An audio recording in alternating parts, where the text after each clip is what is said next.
On August 2nd, 1990, the number one single in the United States on the Billboard charts was She Ain't Worth It by Glenn Medeiros and Bobby Brown. The number one movie at the box office was Total Recall, starring Arnold Schwarzenegger. American newspapers were focusing on the recent nomination of David Souter to the Supreme Court, especially his views on abortion, which he carefully avoided saying anything about.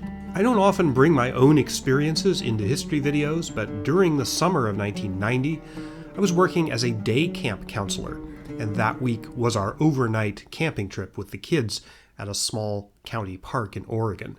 The stars seemed impossibly bright that night out in the woods. Across the world, in the Persian Gulf, that night the military forces of Iraq crossed the border with its small southern neighbor, Kuwait.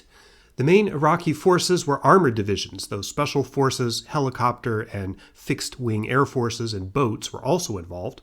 Kuwait, which didn't have much of an army to begin with, put up what resistance it could, but it was far from enough. Kuwait's leader, the Emir Jabarel Ahmed al-Sabah, took off in a helicopter and fled to Saudi Arabia in the north, just before Iraqi helicopters attacked his palace with rockets.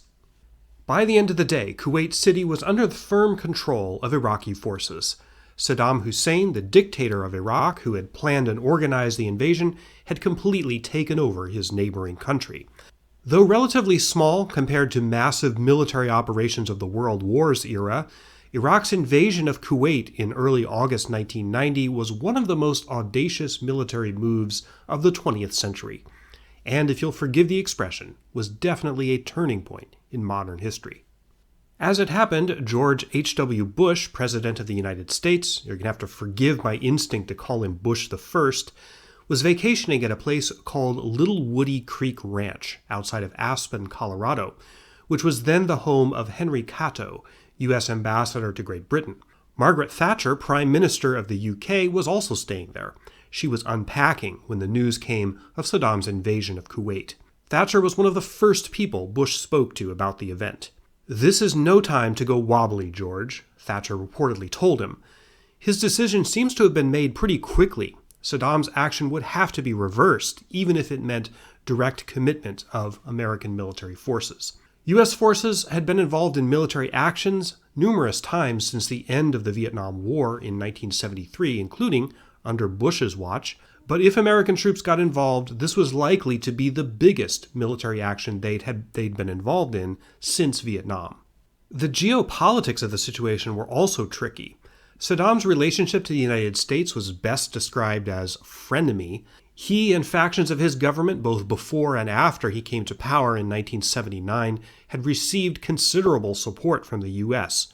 This video clip, famous for its irony, shows Saddam meeting with Donald Rumsfeld, future Secretary of Defense under Bush II, in 1983. But he was also something of a loose cannon, an unstable dictator who'd slaughtered tens of thousands of his own people, and who 10 years earlier got his country involved in one of the most destructive wars of the 20th century, excluding the two world wars, at least in terms of military death toll.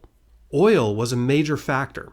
Kuwait was one of the world's richest oil-producing countries, and the fountain of petroleum that bubbled out of Arabia and the Persian Gulf powered most of Western civilization at the growing cost of global warming caused by the burning of fossil fuels. Most alarmingly, at least at first, Iraq's easy absorption of Kuwait signaled a serious threat to the country next over on the map, Saudi Arabia, a staunch American ally and the source of a huge chunk of the oil that Americans relied on day to day. Was Saddam going to stop at Kuwait, or did he have plans on Saudi Arabia too? In early August 1990, no one knew for sure. What was clear was that Saudi Arabia's own army was too small to resist a full-scale Iraqi invasion. Like Kuwait, Saudi Arabia's primary defensive strategy was to rely on Western powers to protect it, though up to this time the Saudis generally refused to let American forces base directly in their country, with a few limited exceptions. So, for all intents and purposes, Saudi Arabia was a sitting duck if Saddam wanted to keep going.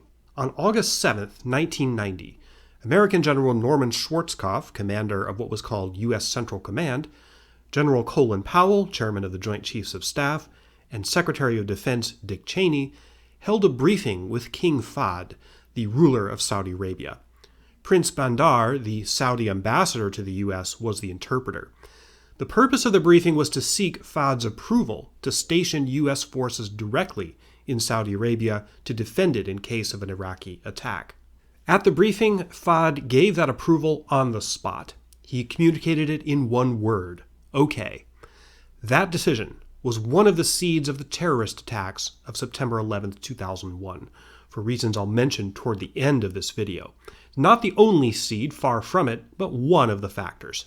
U.S. forces began moving pretty much immediately. Bush started working the phones to gain the support of other nations, eventually building a military and diplomatic coalition against Saddam. 5 months later, in January 1991, the war to reverse Iraq's invasion of Kuwait began, and within a few more weeks it was over, mostly over, but with far-reaching and world-changing consequences.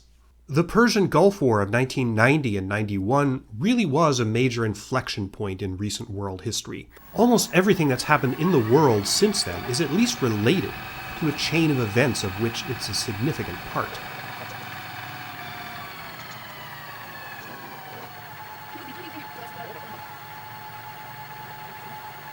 Yet already, after only a little more than 30 years, it's become somewhat obscure in history, vastly overshadowed by later events like 9/11 and the Iraq War that began in 2003. There's something of a generational divide here, too. If you lived through the Persian Gulf War, that at the time it seemed like the biggest thing in history, at least measured by the amount of media coverage it got. If you didn't, though, it's not the kind of thing that attracts a lot of attention to itself in historical memory, unlike World War II or even Vietnam. Even its name is strange. Between 1980 and 2011, there were 3 major military conflicts that could rightly have been called a Persian Gulf War. This one is the second, sandwiched between what's usually called the Iran-Iraq War from 1980 to 88 and the Iraq War, which began with the American-led invasion of Iraq in 2003 and which ended in 2011. So why aren't these called Persian Gulf Wars 1, 2, and 3? I have no idea, but I don't get to decide these things. Suffice it to say, this is a conflict that needs to be understood more than it is. It needs a deep dive, and one that's about more than arrows on maps or the fetishizing of military hardware. That's why this video exists. It's long, it's in-depth, and its focus is a little different than a lot of the other works that there are out there about this topic. But if you're ready to explore this vitally important piece of recent history, the train is departing now.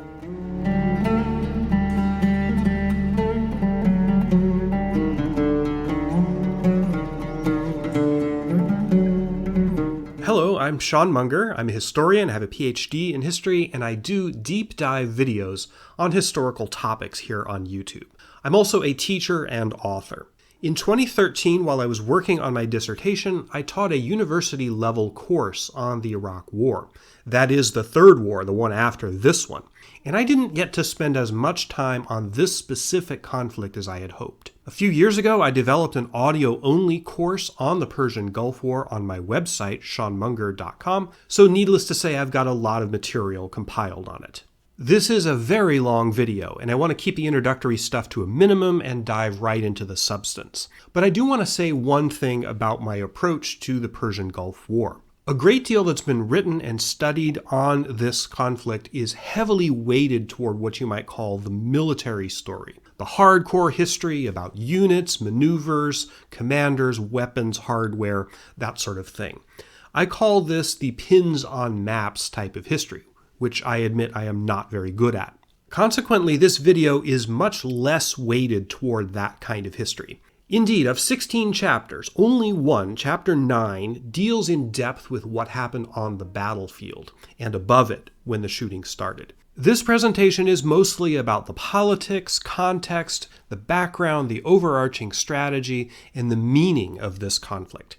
So if you are a fan of the very in-depth pins on maps type history, the good news is that there's plenty of other works, especially books, written by military people themselves and military-focused historians that do that kind of thing much better than I do. The focus of this video is also not weighted toward the experience of everyday soldiers in the field what you might call the veteran's story. There are hundreds of thousands of Desert Storm veterans, and their stories are important. But again, as this video is more about the high-level big picture, I've chosen to leave those stories to be told much better than I could do so by the veterans themselves.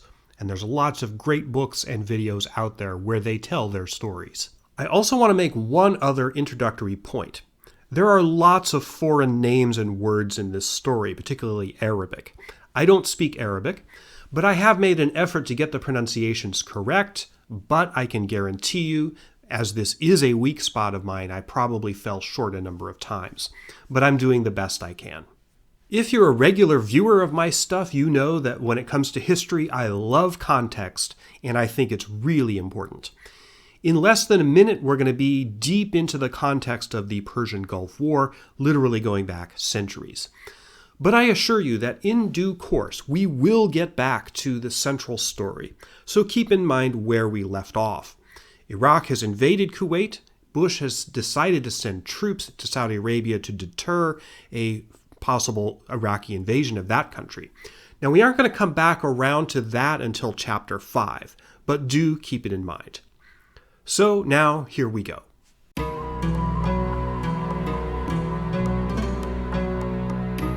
This is a map of the modern Middle East. It probably looks familiar to you, but in case you need a refresher, that is Iraq, that is Kuwait, that is Iran, that is Saudi Arabia. It's worth asking the question, how did the Middle East get this way?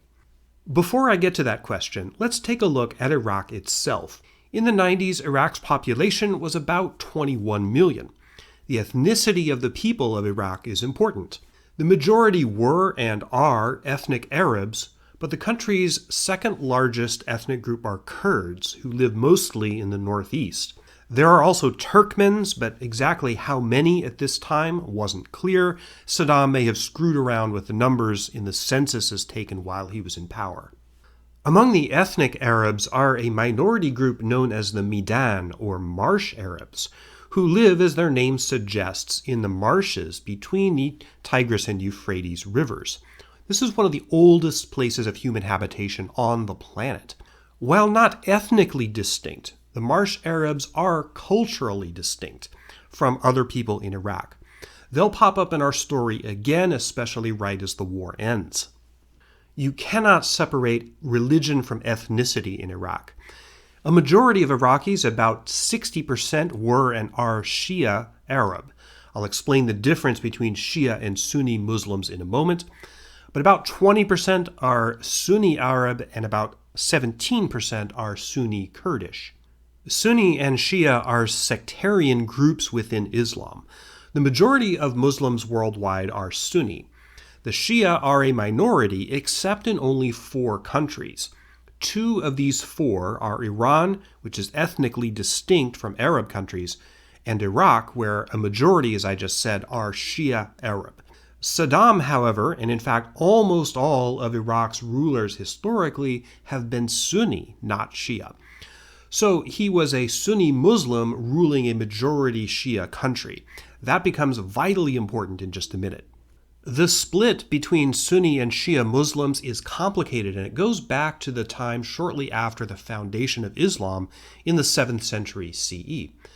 The split developed over a disagreement by the Prophet Muhammad's followers after he died about who should be the next leader of the Islamic faith.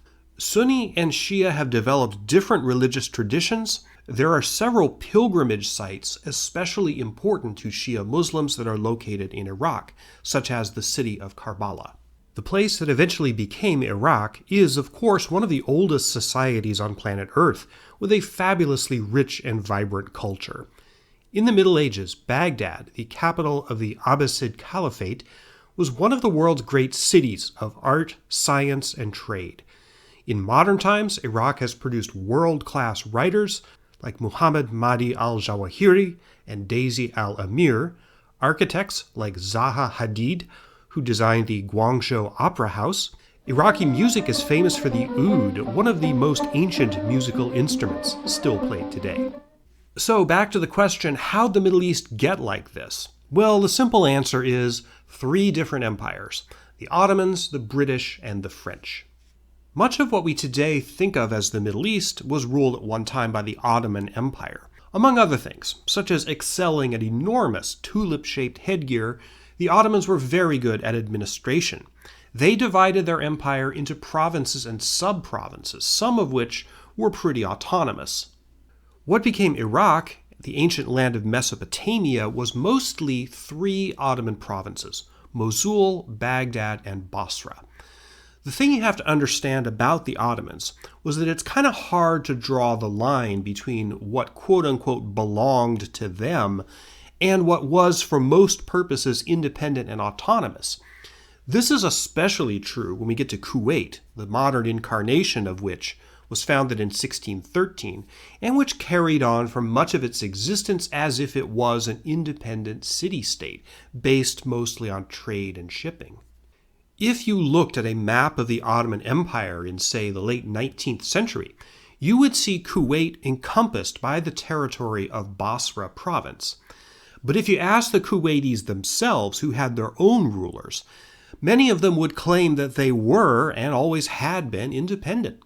This ambiguity is going to become important in 1990, as we'll see. World War I shook up the entire region. The Ottomans, whose empire was in severe decline, sided with Germany in the First World War, a big mistake. The British tried to buy support of various Arab peoples in the region against the Ottomans by making promises to those people that they'd be independent countries after the war. Cue Lawrence of Arabia, the Arab Revolt, and that whole story, which I'm not going to go into. When the war ended, though, running true to form, the British and the French turned the Middle East. They reneged on these promises and turned the Middle East into a series of mandates, colonies by another name, with lip service paid to the idea of independence. They also drew these borders, which ignored, in many cases deliberately, the ethnic, linguistic, and nationalistic realities of the people who lived there. The traditional homeland of the Kurds, for example, got sliced and diced like sushi, with parts of it ending up in Iraq, another part in Iran, and a third part in Turkey. Iraq became a British mandate in 1920, and the British pretended to honor their pledges of independence by letting Faisal, who had been the leader of the Arab Revolt, one of the leaders against the Ottomans during World War I, he became the king of Iraq.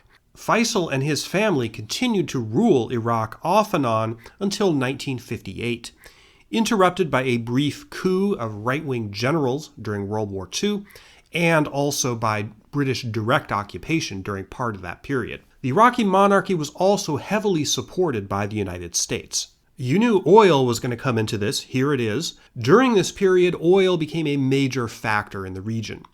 Petroleum first started getting pumped out of Iraq in 1927. Notably, all the oil companies were controlled by Western countries, principally Britain and the United States. Vast oil reserves were discovered under Saudi Arabia in 1938, a country which had only recently become unified under the rule of King Abdul Aziz, sometimes known as Ibn Saud. President Franklin Roosevelt famously paid him a visit in 1945, on Roosevelt's way back from the Yalta Conference, and this meeting helped establish the close relationship between Saudi Arabia and the United States, which would become important in the Gulf War. Anyway, back to Iraq. The monarchy was overthrown by a surprise coup in 1958, and Iraq's new prime minister, Abdul Karim Qasim, proved a little too friendly to socialism for the United States, who hated him. In the late 1950s, a new political party arose in Iraq. This was the Ba'ath Party, and they were an Arab nationalist secular party. The idea of pan-Arabism, that Arab nations should stick together in a common front and de-emphasize the political differences between them, this idea was powerful in this period. Saddam Hussein, who became a member of this Ba'ath Party, was a dedicated pan-Arabist. In 1959, the Ba'ath Party tried to assassinate Qasim by shooting up his car. Saddam, then aged 21, was one of the gunmen, and the assassination attempt was apparently co-sponsored by the CIA. I'm going to talk more about specifically about Saddam's background in the next chapter. Anyway, this gun attack failed, but the Ba'ath Party did eventually gain control. first in a united coalition with other Arab nationalist parties in 1963, and then in a full-on coup that deposed the military ruler in July 1968.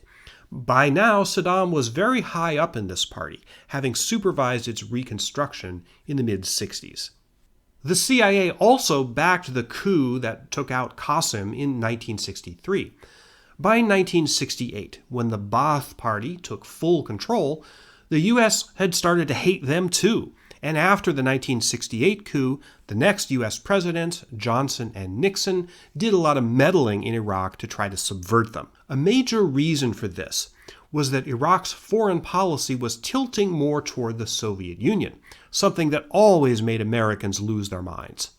Not to confuse you, but let's backtrack just a moment, and we have to go back to the map. Thanks to the botched border drawing after World War I, Iraq is mostly landlocked except for a 20-mile wide strip that juts out and connects to the Persian Gulf. This is called the Shetil Arab Waterway, and because it's Iraq's only outlet to the sea, it's vitally important. This is where oil tankers come to call and pipelines to Iraq's oil fields terminate. Since the 1930s, Iran and Iraq were arguing constantly with each other over access to this waterway. A treaty was signed in 1937 that provided how it would be administered. Iran could use it, but it had to pay tolls to Iraq, and there were also some other provisions. In 1969, when Saddam was deputy prime minister of Iraq, Iran tore up this treaty. Not long after, the Kurds up in the north became restive. Iran, then ruled by Shah Reza Pahlavi, a stooge of the United States, started supporting the Kurdish rebels. However, the Shah didn't want to risk all-out war with Iraq. The CIA and everyone's least favorite meddling Machiavelli, Henry Kissinger, were also covertly supporting the Kurdish rebels. In 1975, Iran and Iraq negotiated a compromise over the Shetil Arab waterway. Iran and Kissinger promptly withdrew their support for the Kurdish rebels, and the Kurdish rebellion collapsed. The Shah was unpopular and a revolution was brewing in his country, Iran. One of the main Iranian revolutionary leaders, the Ayatollah Khomeini, I described him in one of my earlier videos as Santa Claus from hell, had been living in exile in Iraq. Saddam distrusted Iranian opponents of the Shah. He was afraid that they would stir up similar trouble inside Iraq, which, as you recall, had a majority Shia population. Saddam and the Ba'ath Party were Sunnis. In October 1978, the Shah of Iran demanded that Iraq expel the Ayatollah Khomeini. Saddam granted their wish and kicked him out of the country. Khomeini went to France, but then returned to Iran in early 1979 as the Iranian Revolution swept away the Shah's regime. The revolution in Iran was one of the things that forced Saddam's hand. Basically second in control of Iraq, he feared that the Iranian Revolution would embolden those Shia dissidents in Iraq that he was afraid of. So in order to prevent this destabilization, and also to forestall a political union between Iraq and Syria, neighboring Syria, which was in the offing, Saddam decided to take over the country. He mounted a coup in July 1979, took direct control of the government, and more importantly, purged the Ba'ath Party of any perceived enemies.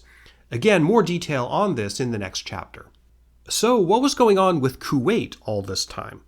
During the 20th century, Kuwait developed very differently from Iraq. Kuwait was firmly under the control of the British even long before World War I. Despite how good the sea and shipping trades had been in earlier times, Kuwait was largely impoverished until they found, guess what, oil in 1937.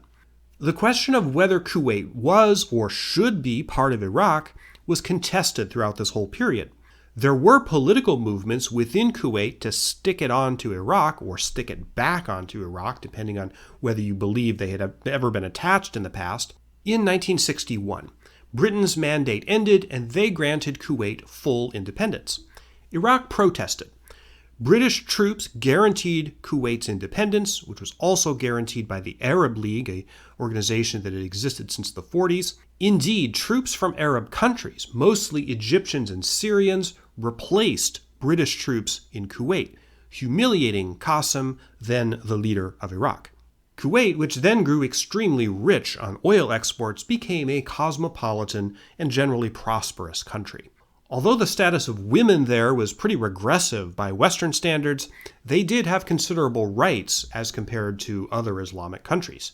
But contrary to claims made by Bush I during the Gulf crisis, Kuwait was not a democracy. Far from it.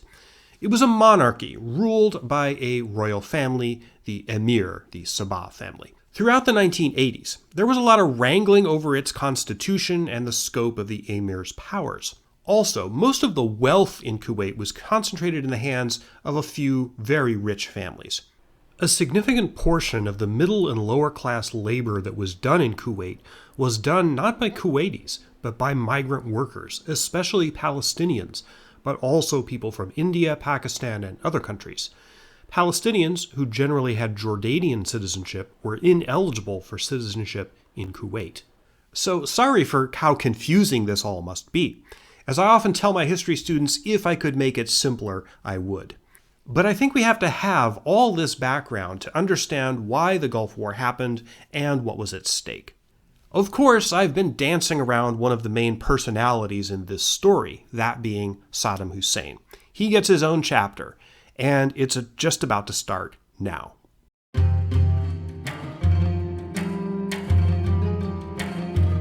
Saddam Hussein and his family were from Tikrit, a rather dusty place in north-central Iraq.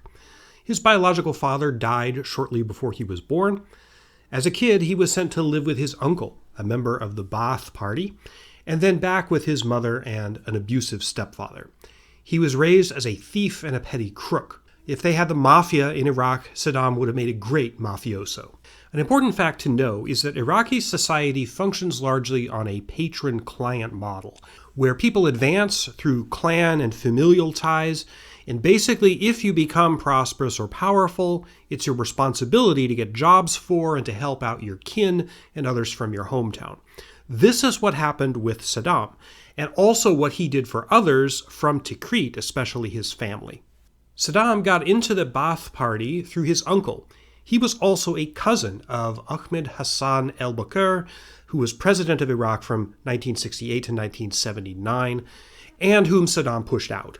Al-Bakr thought that because Saddam was a blood relative that he wouldn't turn on him. Sorry, buddy, we're dealing with Saddam Hussein here. The Ba'ath Party started out small and was mostly linked to revolutionaries in Syria. I already mentioned Saddam's involvement in the assassination attempt against Qasem in 1959 when he, Saddam, was wounded in the leg.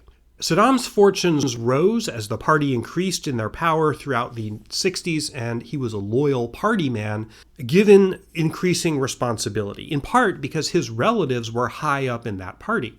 He didn't really have an allegiance to a well-developed ideology in the same way, for example, that fascist or communist leaders did, although the Ba'ath Party did resemble fascism in many ways, and some people classify it as a fascist party.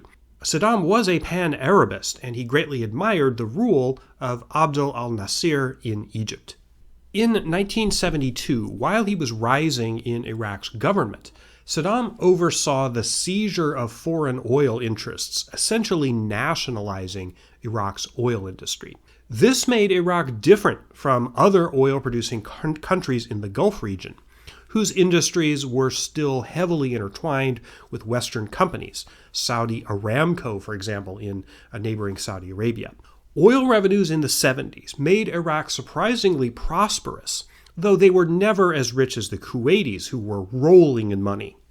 By 1979, al-Bakr was sick and ineffectual, but he was making some moves to bring Iraq closer to Syria, which was ruled by the ruthless Hafez al-Assad, also a Ba'athist. There was talk of a unification between Iraq and Syria, which would have reduced Saddam's importance in the new government. This, plus the urgent problem of Shia dissidents getting all stirred up by the Islamic Revolution in next-door Iran, a majority Shia country, all of these things spurred Saddam to push out al-Bakr and to take over the country himself. This happened July 16, 1979. couple of days later, Saddam presided over a convention of the Ba'ath Party. At this meeting, he claimed to have found out a treasonous faction within the party that he said was planning to sell Iraq out to Syria. He read the names of 68 supposed conspirators, whom his thugs then removed from the convention hall one by one. Some of these men were spared, but 21 of them faced a firing squad. Saddam videotaped the executions and widely distributed the tape all around Iraq. Kind of like the Night of the Long Knives within Germany's Nazi Party in 1934, this mass execution was essentially Saddam's purge of the Ba'ath Party, of elements that he thought might oppose him. This set the stage for the rest of his rule, which, as you might imagine, was brutal and bloody. Through the coup and the purge, Saddam had solved the problem of al-Bakr and the proposed Syria merger. But those Shia within Iraq continued to bother him, particularly as the new revolutionary government of Iran came into increasing conflict with the United States. Saddam feared that the Shia in Iraq would start looking up to Ayatollah Khomeini for spiritual leadership. The state that Saddam wanted was secular and pan-Arabist. He also had reason to fear that the Iraqi military might try to overthrow him.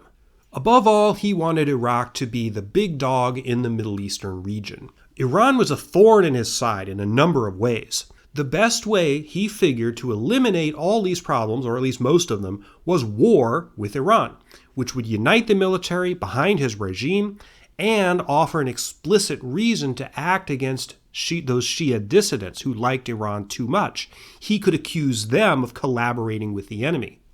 So remember this, the Shatt el-Arab waterway, that small neck of land on the Persian Gulf? In 1975, there was a settlement between Iraq and Iran about how this was going to be used. In 1980, Saddam abrogated this agreement. He tore it up, asserting that Iraq should have exclusive control over the waterway. One element of Saddam Hussein's personality should be coming clear by now. He was a gambler. He thought that the Khomeini regime in Iran was weak, but Saddam's biggest gambles, like this one, often turned out to be completely wrong.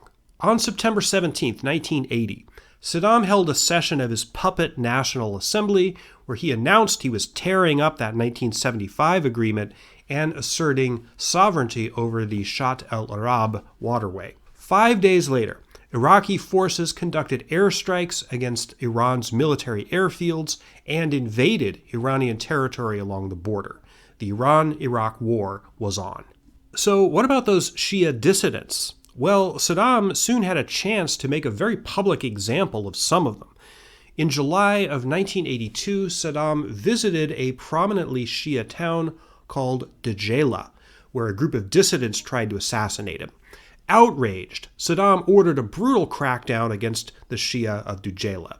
A total of 148 of them were executed on his orders.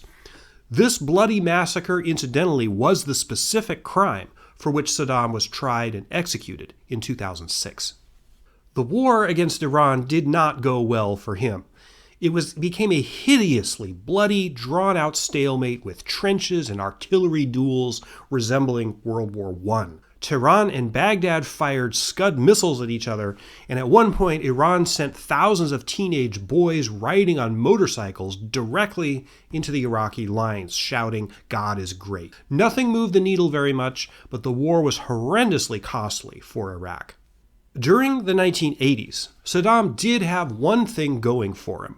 Western countries, particularly the United States, suddenly liked his regime because it was at war with a country they hated even more, namely Iran. The extent of CIA, U.S. military, British, French, and even West German aid to Iraq during the war will never be known precisely, probably by design. But suffice it to say that Saddam, while not exactly a client of the U.S., did receive significant help, including by receiving military intelligence about Iran directly from the CIA. Furthermore, the Reagan and Bush I administrations constantly pushed for the extension of American loans to Iraq, especially agricultural loans.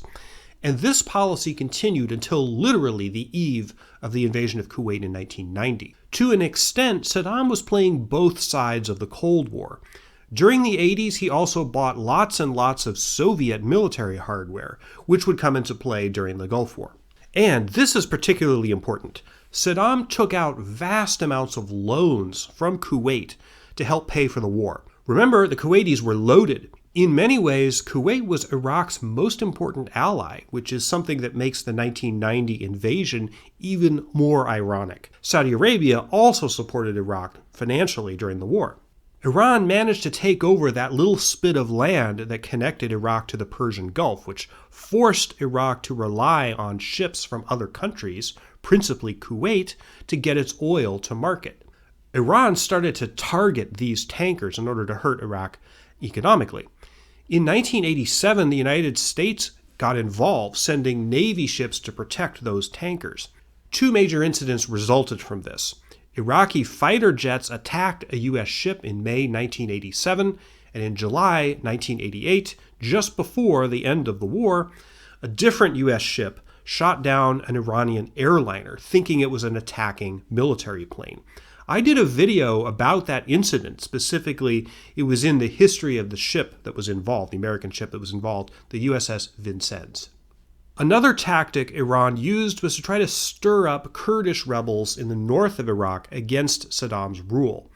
To make an example of them, in March 1988, Saddam ordered a monstrous attack against the Kurdish town of Halabja using chemical weapons.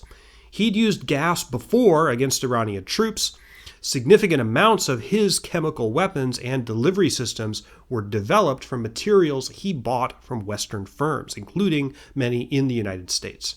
But with over 5,000 people dead at Halabja and ghastly pictures of dead children on the evening news, which I cannot show you here on YouTube, the world was outraged. During the Gulf crisis, the Halabja massacre would typically be Exhibit A in the Saddam is Hitler argument. This despite the fact that via back channels, the United States had privately assured Saddam that anything they said publicly about his atrocities would not undermine the covert support that they continued to give him.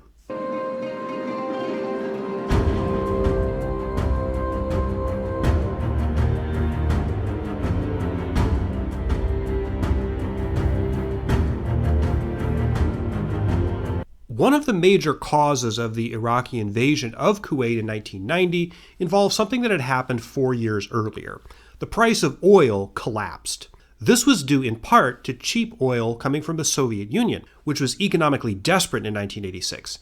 This oil hit the market and depressed prices. Saddam begged OPEC, the Organization of Petroleum Exporting Countries, to hike the price of oil. They refused. What this meant is that Iraq's number one export was suddenly worth a whole lot less than it used to be. And this happened when he needed the money the most while he was at war with Iran. The war finally came to an end in the summer of 1988. Saddam had finally scored a partial military victory by recapturing the Al-Faw Peninsula, which controls that Shat el-Arab waterway. Both sides were by this time exhausted. Iran accepted the terms of a ceasefire that had been proposed years earlier by the United Nations. Saddam declared victory, but it was far from clear that he'd actually won. His archenemy, the Ayatollah Khomeini, died of natural causes less than a year later in June of 1989. After the war, Iraq was broke. Its quality of life had declined precipitously, jobs were hard to find, and Saddam's government owed $130 billion to other countries, $67 billion of that to other Gulf states, principally Kuwait. In 1989, he tried an economic reorganization of Iraq. That didn't work. He begged Saudi Arabia and Kuwait to recharacterize their loans to him as grants. That didn't work. So by 1990, Saddam started to fear that his rule might be shaky. Again, he seems to have been afraid that the military commanders possibly overthrowing him. So you can see where this is going. 10 years earlier, provoking a war had solved the military coup problem, and it might work again. But more importantly, if Saddam targeted Kuwait, A rich country swimming in cash with an ineffectual rinky-dink army, not only could he loot its wealth and drag it back to Iraq, but perhaps more importantly, he could cancel those billions in loans that he owed to Kuwait. So that's ultimately what this invasion was about: money. It was a robbery, pure and simple. Saddam, the gambler, threw the dice that the West wouldn't intervene and would ultimately let him get away with it, or at least part of it. He lost that gamble, but at the time, it might have seemed a chance worth taking, especially given his nature and how desperate he was in 1990. Saddam's roll of the dice meant that he suddenly faced a new and more powerful enemy, the most formidable one he'd been up against to date. I'm going to tell that person's story in the next chapter.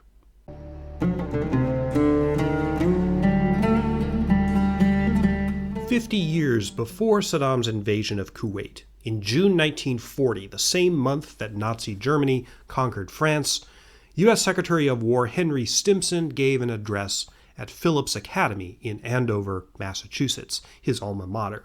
In the address, Stimson talked about what was happening in Europe and the importance of standing up to international aggression, like Hitler's. Sitting in the audience that day was a tall, lanky, 16-year-old sophomore, George Herbert Walker Bush. This address and the other events of World War II that were going on during his prep school years clearly made an impression on the young Bush. As soon as he graduated in 1942, he joined the Navy and became a torpedo bomber pilot. He was shot down by the Japanese in combat in 1944. His radio man was killed in that attack, but Bush survived. He was the last veteran of World War II to sit in the White House. Bush was born to privilege. His family were Wall Street bankers and sometime politicians, and he was the embodiment of old New England money, the kind of people that use summer as a verb. After the war, to strike out on his own, ostensibly out from under the umbrella of his family's wealth, sort of but not really, Bush moved to West Texas to get into the oil business. Of course, his wealthy family back east bankrolled his early ventures. In the 1960s, he started to drift into Republican Party politics in Texas. At this time, Texas was a solidly Democratic state. Bush was elected to the House of Representatives in 1966 and defeated in a race for the Senate in 1970. After that, his rise in politics would be through appointed, not elected office for the most part. Bush was among the last of what used to be called country club Republicans. Conservative and pro-business, but without much interest in the Christian, evangelical, or culture war stuff that would come to increasingly dominate the Republican Party after the 60s. In the 1970s, Bush was given increasingly important jobs by his political patrons, mainly Richard Nixon and Gerald Ford. Ambassador to the United Nations, 1970, de facto ambassador to the People's Republic of China, 1974, director of the CIA, 1976. But when Jimmy Carter defeated Bush's latest patron, Gerald Ford, in the 1976 presidential election, the gravy train stopped abruptly. Bush managed to convince himself that he had a chance at the Republican nomination for president in 1980. Maybe he would have if Ronald Reagan hadn't been in the race. Reagan and Bush detested each other. But at the 1980 Republican convention in Detroit, when Reagan's campaign fantasy of getting former President Ford on Reagan's ticket as vice president collapsed, they had no plan B and were forced to scramble at the last minute for a new pick. Bush had come in a distant second in the 1980 Republican primaries. Reagan and his campaign manager, Bill Casey, settled on Bush in as little as 3 minutes. Few decisions with such wide-reaching consequences have ever been made so hastily. Bush, suddenly and miraculously saved from political oblivion by yet another powerful patron, joined Reagan's ticket and was inaugurated vice president in 1981. Bush almost became president himself 2 months later when John Hinckley nearly killed President Reagan. I made a video about that event, specifically what might have happened if Reagan had died. As it was, Bush remained a loyal and quiet vice president for the next 8 years. His role in the Iran-Contra scandal and potentially in earlier negotiations with Iran to delay the release of U.S. hostages in 1980 a long-standing speculation which has recently been bolstered by newly discovered evidence, that always remained unclear. When Bush ran for president in his own right in 1988, he was by no means a shoo-in. The hardcore fans of Reagan, principally devotees of supply-side economics, and those who were in or who sympathized with the Christian evangelical right, were not sold on Bush as the natural successor to Reagan. He was particularly incensed by this 1987 Newsweek cover, which summed up rather crudely the doubts about whether he had what it took to sit in the big chair. Fortunately for Bush, the Republican Party coalesced around him, for there really weren't any alternative candidates who wanted to take on the man that Reagan had anointed as his successor.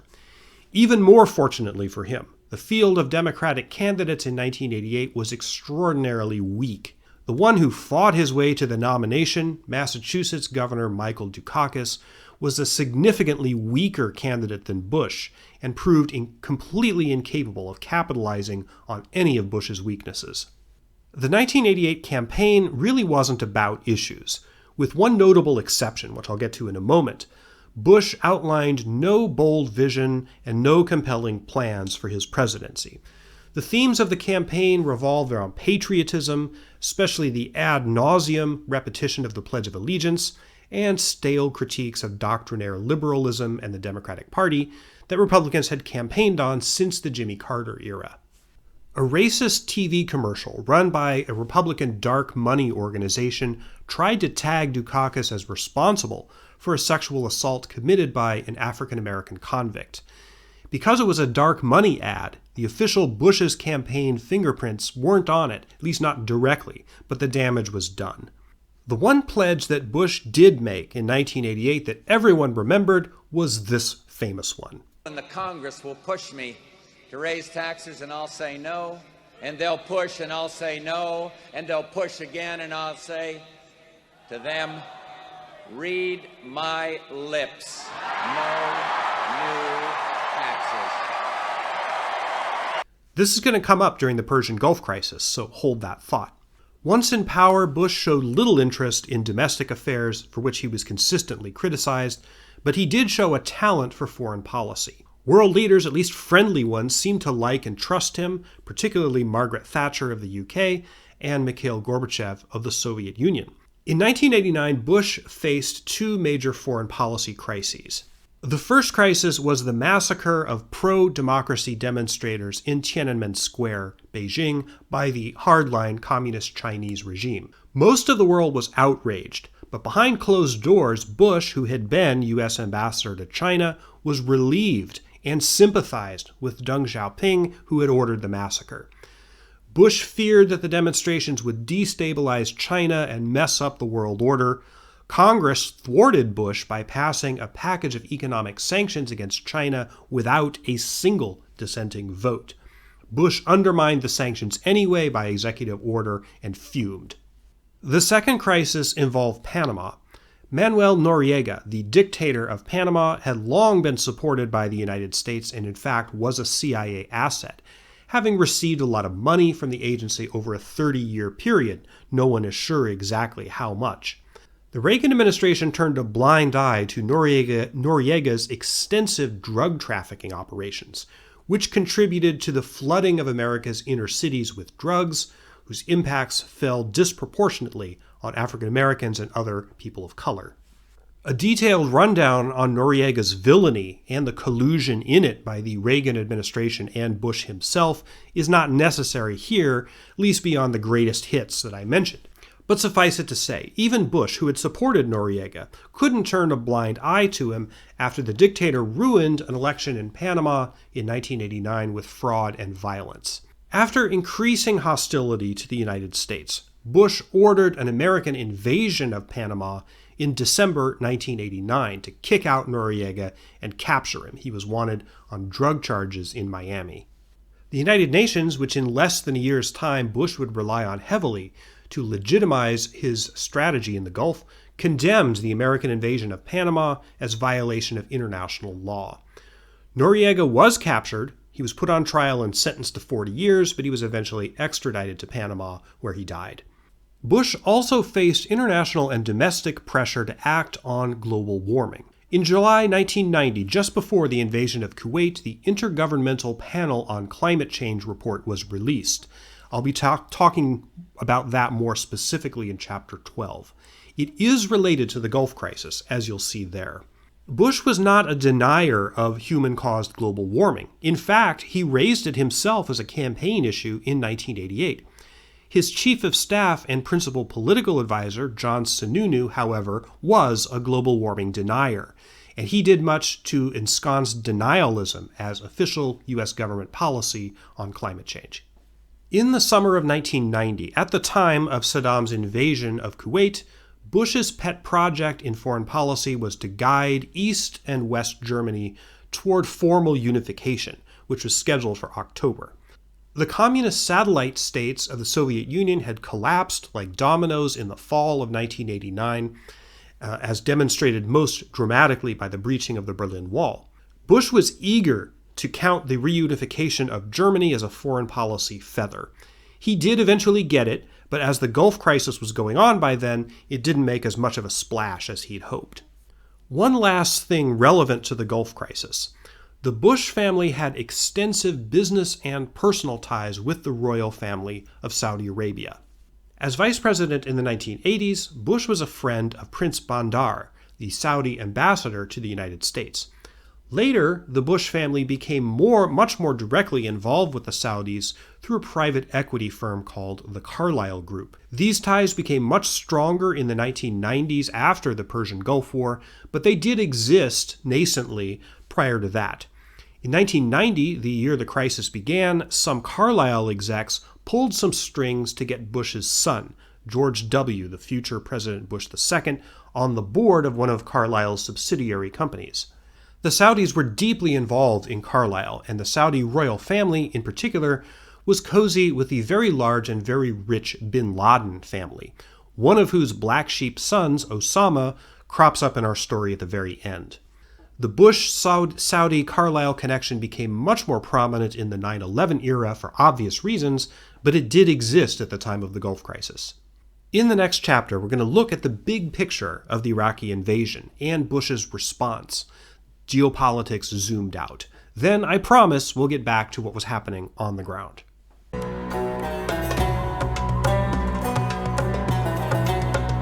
Before Saddam threw the dice on trying to loot Kuwait, the big story in 1990 was that the communist world, or at least the majority of it that orbited the Soviet Union, was in the advanced stages of collapse. The USSR had been stagnating for years, particularly as a result of its dysfunctional economy. When Mikhail Gorbachev became General Secretary in March 1985, he knew there had to be significant economic and political reforms in the Soviet system. But he also knew, or at least suspected, that these reforms might unleash a tidal wave of change that would bring the whole system down. That is what happened. Gorbachev gave up on the Soviet satellite states in Eastern Europe. He simply couldn't afford to prop them up anymore. Nor could he afford to continue the disastrous war in Afghanistan, which began in 1979. The Chernobyl disaster of 1986 was another heavy punch right in the kisser of the Soviet economy. So if you wonder why the Soviet Union, which still existed in 1990, was not a major factor in the Persian Gulf crisis, this is why. Gorbachev simply couldn't afford to get involved. In any event, he was way too busy trying to hold together what little was left of his empire. In the West, Bush and his friends, Thatcher, West German leader Helmut Kohl, Bush's foreign policy wonk Brent Scowcroft and such, they interpreted the weakening of communism as an unqualified victory for neoliberal capitalism. They were looking forward to a world in which the United States was the sole superpower, which it was thought would validate decades of ferocious anti-communist rhetoric about why the West and its free market economies were so superior. These people deeply misread the world situation. The world wasn't becoming simpler, it was becoming more complicated and much more dangerous. Nevertheless, the blinkered assumptions of 45 years of reflexive anti-communism created a distorted picture in the minds of Western leaders, especially Bush and Thatcher. As I think I've demonstrated, the main motivation of Saddam in taking over Kuwait was financial. It was a robbery. He cloaked his motives by bringing up various grievances that Iraq supposedly had against Kuwait. For example, Saddam claimed that Kuwait had always been part of Iraq, and only meddling Western colonialism had separated them. As we've seen, that's far from clear, and a pretty disingenuous argument, but it wasn't totally false. The grievance that he offered that probably had the most legitimacy involved drilling from a large oil field called Rumalia that straddled the border of Iraq and Kuwait. Rumalia was one of the largest oil reserves on Earth. Saddam accused Kuwait of having engaged in what's called slant drilling, meaning that the Kuwaitis drilled their wells sideways to extract oil that lay underground across the border of Iraq. Anyone familiar with the film There Will Be Blood will know this concept, the famous scene where the Daniel Day-Lewis character describes exactly this procedure with the words, "I drink your milkshake." Saddam demanded as reparations from Kuwait the supposed value of oil that he claimed was siphoned in this way. And from what we can tell, the Kuwaitis were slant drilling at Rumalia, although the issue isn't totally free from doubt, in part because exactly where the border is between Iraq and Kuwait was far from clear. By the summer of 1990, the United States' more than 10-year relationship of supporting Saddam Hussein, which had survived the Iran-Iraq conflict, the tanker war, and the outrage over Saddam's atrocities, that relationship finally and quite suddenly soured. At the end of July, U.S. intelligence noticed the buildup of Saddam's forces along the border with Kuwait. About this time, there was a fateful meeting between Saddam Hussein and the American ambassador to Iraq, April Glaspie, which occurred on July 25, 1990. Glaspie was an expert on Arab countries and the first woman to be posted as an American ambassador to an Islamic country. At this meeting, she asked Saddam about the military buildup at the border. Saddam had been pressing Iraq's territorial claims against Kuwait, which we've seen was somewhat disingenuous, though not entirely fabricated. According to Glaspie, Saddam denied that he was planning to use force to settle this dispute. Glaspie said to Saddam, quote, "We have no opinion on your Arab conflicts, such as your dispute with Kuwait. Secretary Baker has directed me to emphasize the instruction first given to Iraq in the 1960s that the Kuwait issue is not associated with America." End quote. It's highly unlikely that Saddam made any decision based on this conversation. The Kuwait invasion was already planned. He had already made his calculation that the superpowers, the US and the Soviet Union, wouldn't really take much action to stop him. He was wrong about this, of course, but it's worth looking at why. Over the course of his career, Saddam repeatedly underestimated other countries' willingness to use force to impede his plans. When faced with the possibility of a bold military move, Saddam usually concluded whoever his enemy was, they have no stomach for a real conflict with me. We've already seen how he made this mistake once in 1980 at the start of the Iran-Iraq War. Incredibly, he would make it again on the eve of the invasion of 2003 that ultimately took him out. His goal in taking over Kuwait was principally to loot it and to cancel the debts that Iraq owed to that country. However, significantly enlarging the percentage of the world's oil reserves under his control would also enable Iraq to wield a lot more leverage on the global petroleum market. He could use that influence, he thought, to get oil prices back up to a point where Iraq was no longer hemorrhaging money, as it had done after the 1986 oil price crash. He could also use that leverage to bully Saudi Arabia militarily and economically. That was what Western powers had to intervene to stop. In the days after the invasion, there was legitimate concern about whether Saddam would keep going and try to take over Saudi Arabia. That was never his plan. He knew, given the close alliance between Saudi Arabia and the US, that that would guarantee American military involvement. But the economic and political influence that he could wield, if he could keep Kuwait, would have Western economies over a barrel. That would never fly in the brave new post-communist world that people like Bush and Thatcher wanted to live in, where neoliberal democracies called all the shots. Bush was willing to do an abrupt about-face on his 10 years of support for Saddam's regime in order to put a stop to that possibility. Throughout the entire crisis, from the beginning until after the end, neither George Bush nor Saddam Hussein understood the other. Neither of them correctly predicted the other's political moves, not even once. Neither of them reacted to the other's actions in the way that the other had hoped or intended. It was a failure of communication and a failure of imagination. In the next chapter, let's turn to what was happening in Kuwait after the invasion.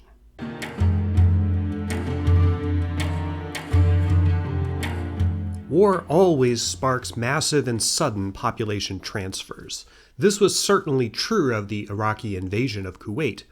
Almost immediately after Iraqi tanks moved in, tens of thousands of people started streaming out of Kuwait. And it wasn't just rich Kuwaitis fleeing to Western countries, as was often reported in the press. Hundreds of thousands of non-Kuwaitis were also there. In the first months after the invasion, the government of India organized a caravan of civilian flights that evacuated over 100,000 Indian citizens from Kuwait and also from Iraq itself. This was the largest civilian airlift in history, bigger in scope than the Berlin airlift of 1948. Indian businessman Mathuni Matthews, who had lived in Kuwait for many years, is credited with coordinating this amazing operation. In addition to Indians, about 200,000 Palestinians left Kuwait. You recall that Palestinians were not eligible for citizenship in Kuwait, and many of them did the lower and middle class jobs in the country. Most of them were technically Jordanian citizens.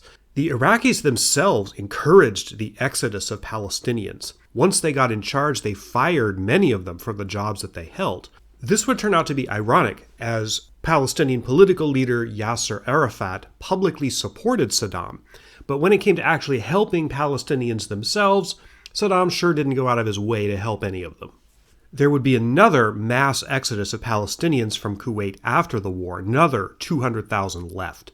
You can't blame people for wanting to leave. Iraqi troops began fanning out through the country almost immediately, looting banks and jewelry stores and confiscating assets of wealthy citizens. They set up roadblocks everywhere, and troops harassed local citizens frequently. Iraq initially tried to get Kuwait functioning as normally as possible, for example, by ordering everyone to return to work. This happened on the 4th day of the occupation. Many Kuwaitis resisted and refused to return to their offices. When the Iraqis realized that Kuwait wasn't just going to acquiesce in being conquered, they basically put the country on lockdown, even more roadblocks, curfews, and armed patrols.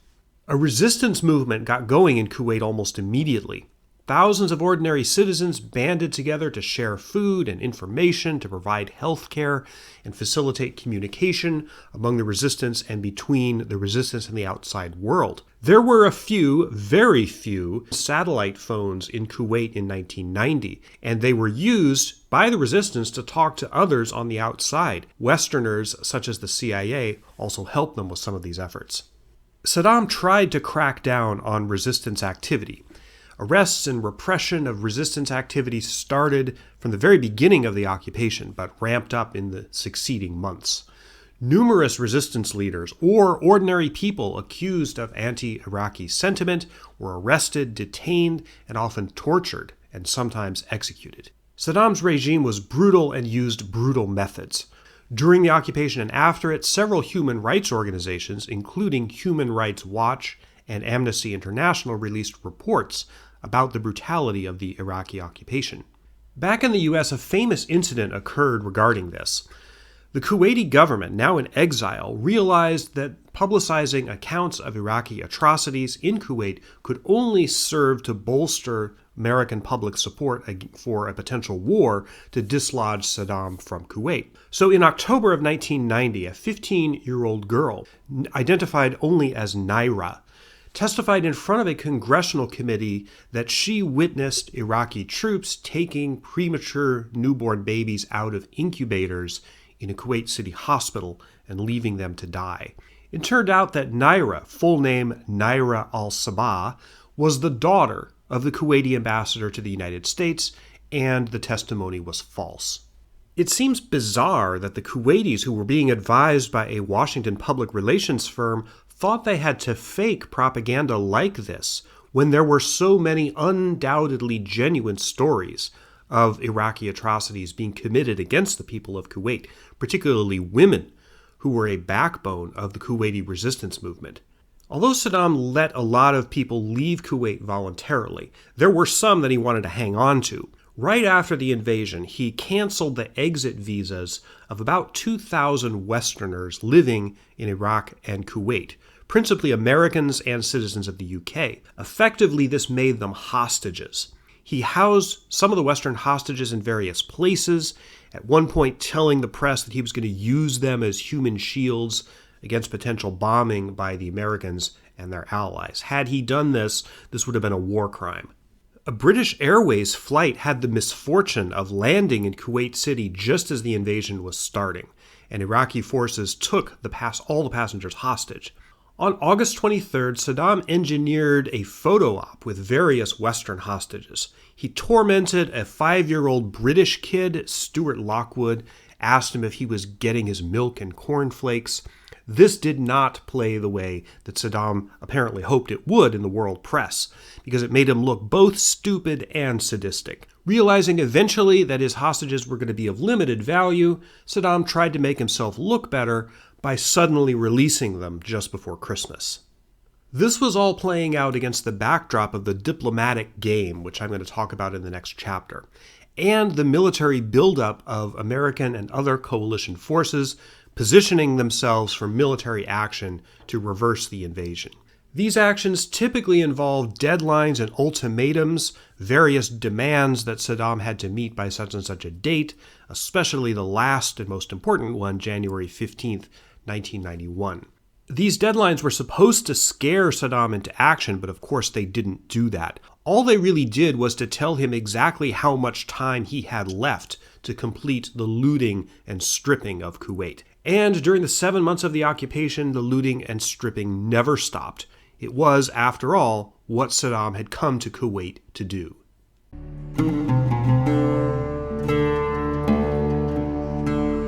George Bush I was not a visionary or creative leader, and his record as U.S. president is decidedly mixed. But it's hard to deny that he was excellent at diplomacy. Indeed, the Gulf crisis activated a set of skills at which Bush excelled, which was mainly working the phones and the handshakes to woo world leaders and influential policymakers to his side. If not for this unique skill, it's doubtful the United States could have built the military coalition that it did across the various political and cultural fault lines that existed. To be sure, the United Nations also had a lot to do with it, and Bush skillfully used it to help build the coalition. On August 6, 1990, 4 days after the invasion, the UN Security Council passed Resolution 661, which imposed economic sanctions on Iraq from all UN member states. Only Cuba and Yemen voted against it. Though intended as an immediate stopgap measure, no one had any idea that these sanctions would remain in place for the next 12 years and play a significant role in bringing on the second American-led war against Iraq in 2003. But it is kind of amazing the countries that ultimately signed on to oppose the invasion.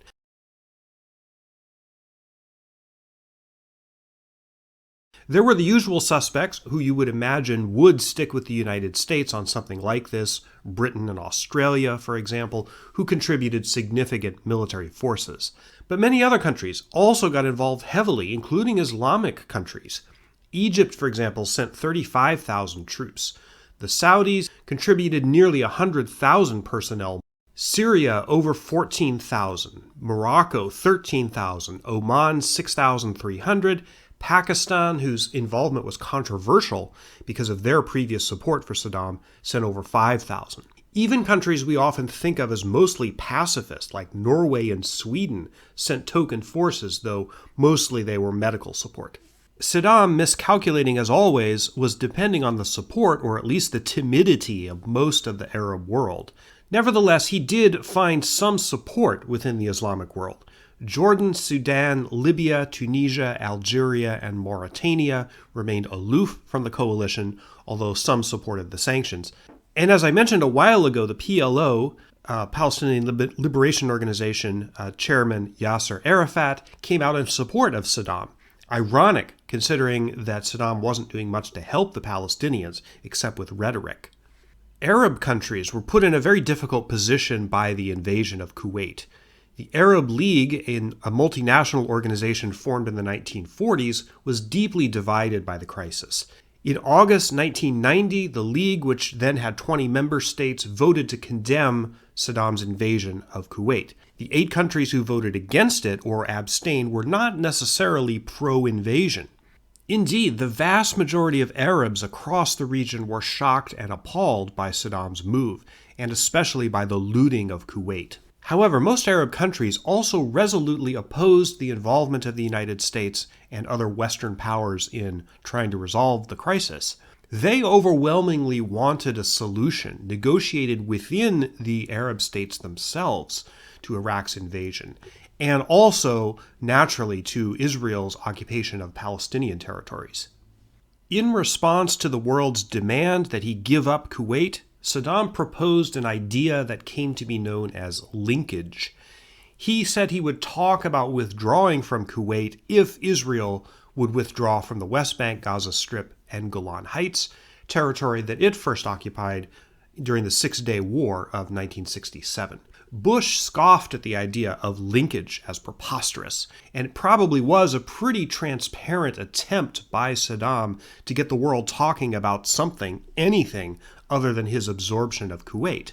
Saddam knew that the U.S. pressuring Israel to withdraw was a non-starter, and he could pretend to care about the number one issue across the Arab world without actually having to do anything about it. Failure of communication and imagination, again.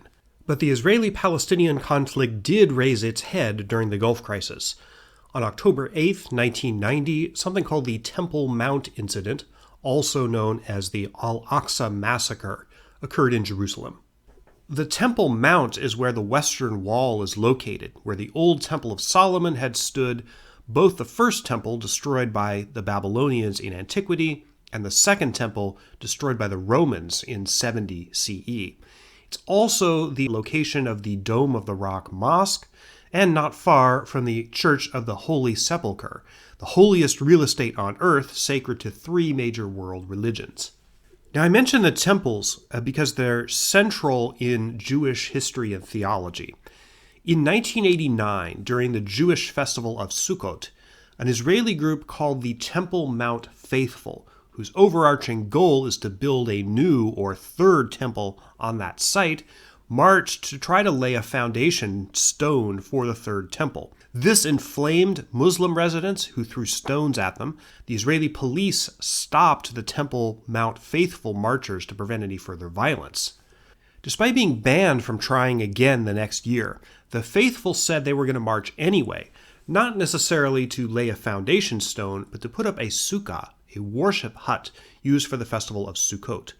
Muslims again mobilized to prevent it, but the march went forward on October 8, 1990. More rocks were thrown. The Israeli border police fired on a crowd of Palestinians, killing 21 of them. This occurred against the backdrop of a popular uprising called the Intifada, or First Intifada, there was more than one of them, by Palestinians in the Israeli-occupied territories. The Intifada was not organized by the PLO or other Palestinian political organizations, but rather by leaders of individual Palestinian communities who were fed up with poor conditions, lack of economic opportunities, and continual harassment by Israeli forces. Israel was quietly and deliberately not involved in the Gulf crisis, at least at first. They contributed no troops and tried to keep as quiet as possible, largely to avoid inflaming tensions in the region, possibly causing the Arab members of the anti-Saddam coalition to split off from Bush. This was principally the reason why Saddam launched missiles at Israel during the war, which I'll talk about briefly in Chapter 9. In any event, a major massacre of Palestinians by Israeli forces was, for Bush, an extremely unwelcome and volatile development in the crisis. I stress again that this was all going on as Americans, British, French, and other Western troops, and many non-Western troops, were streaming into Saudi Arabia, and other bases in the area, such as Qatar, which brought their own political and cultural challenges. The behavior of the troops themselves was carefully limited so as not to antagonize the Saudis or other Islamic countries that hosted them. Alcohol, for example, was strictly banned, and the appearance of women in the gender-integrated Western armies proved problematic. Women were not even allowed to drive cars in Saudi Arabia at this time. All of this, I think, demonstrates how volatile and delicate this entire situation was. Now, in this chapter, I've talked a lot about the geopolitical and international dimensions of the Gulf crisis. In the next chapter, I'll talk about the domestic politics in the U.S. and Britain, which had some pretty wild twists and turns during this whole period.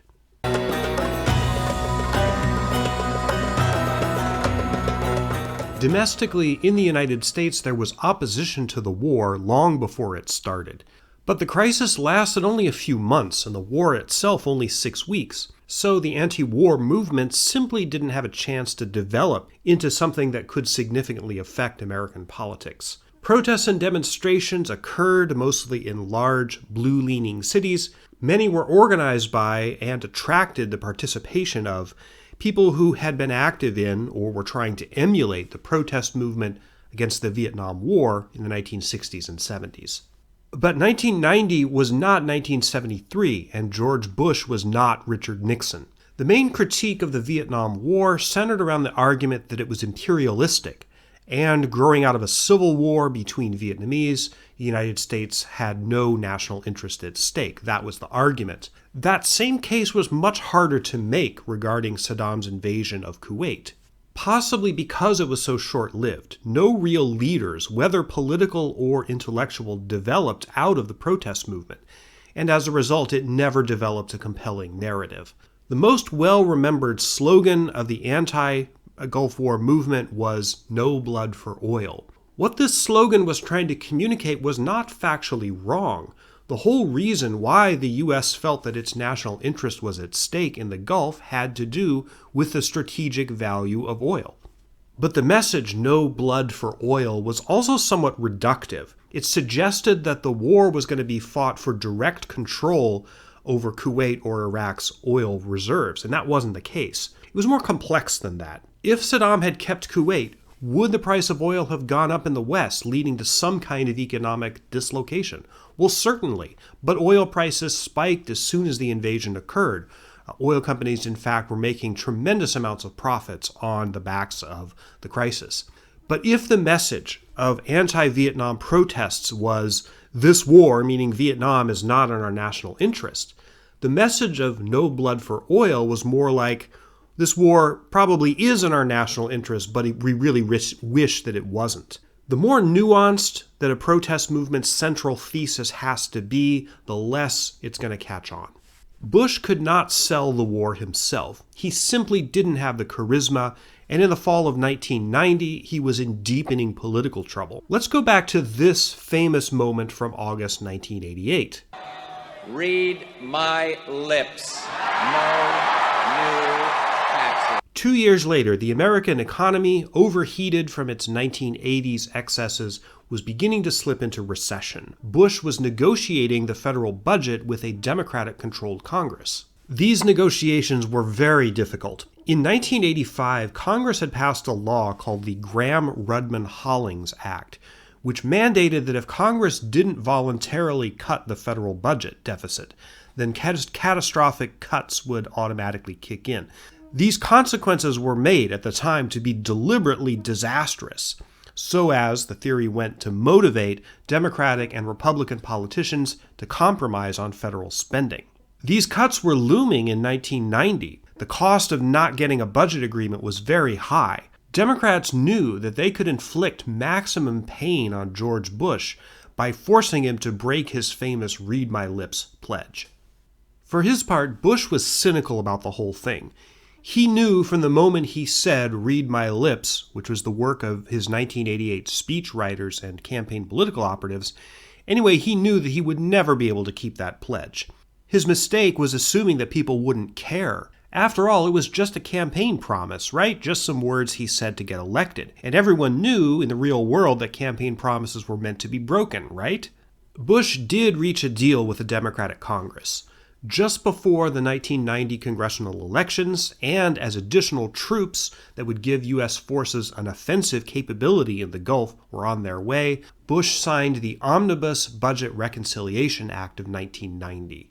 It allowed for, guess what, tax increases, raising individual income tax rates at the high brackets from 28 to 31%. Republicans were aghast. They melted down. The conservative wing of the party, which had never trusted Bush to begin with, were up in arms.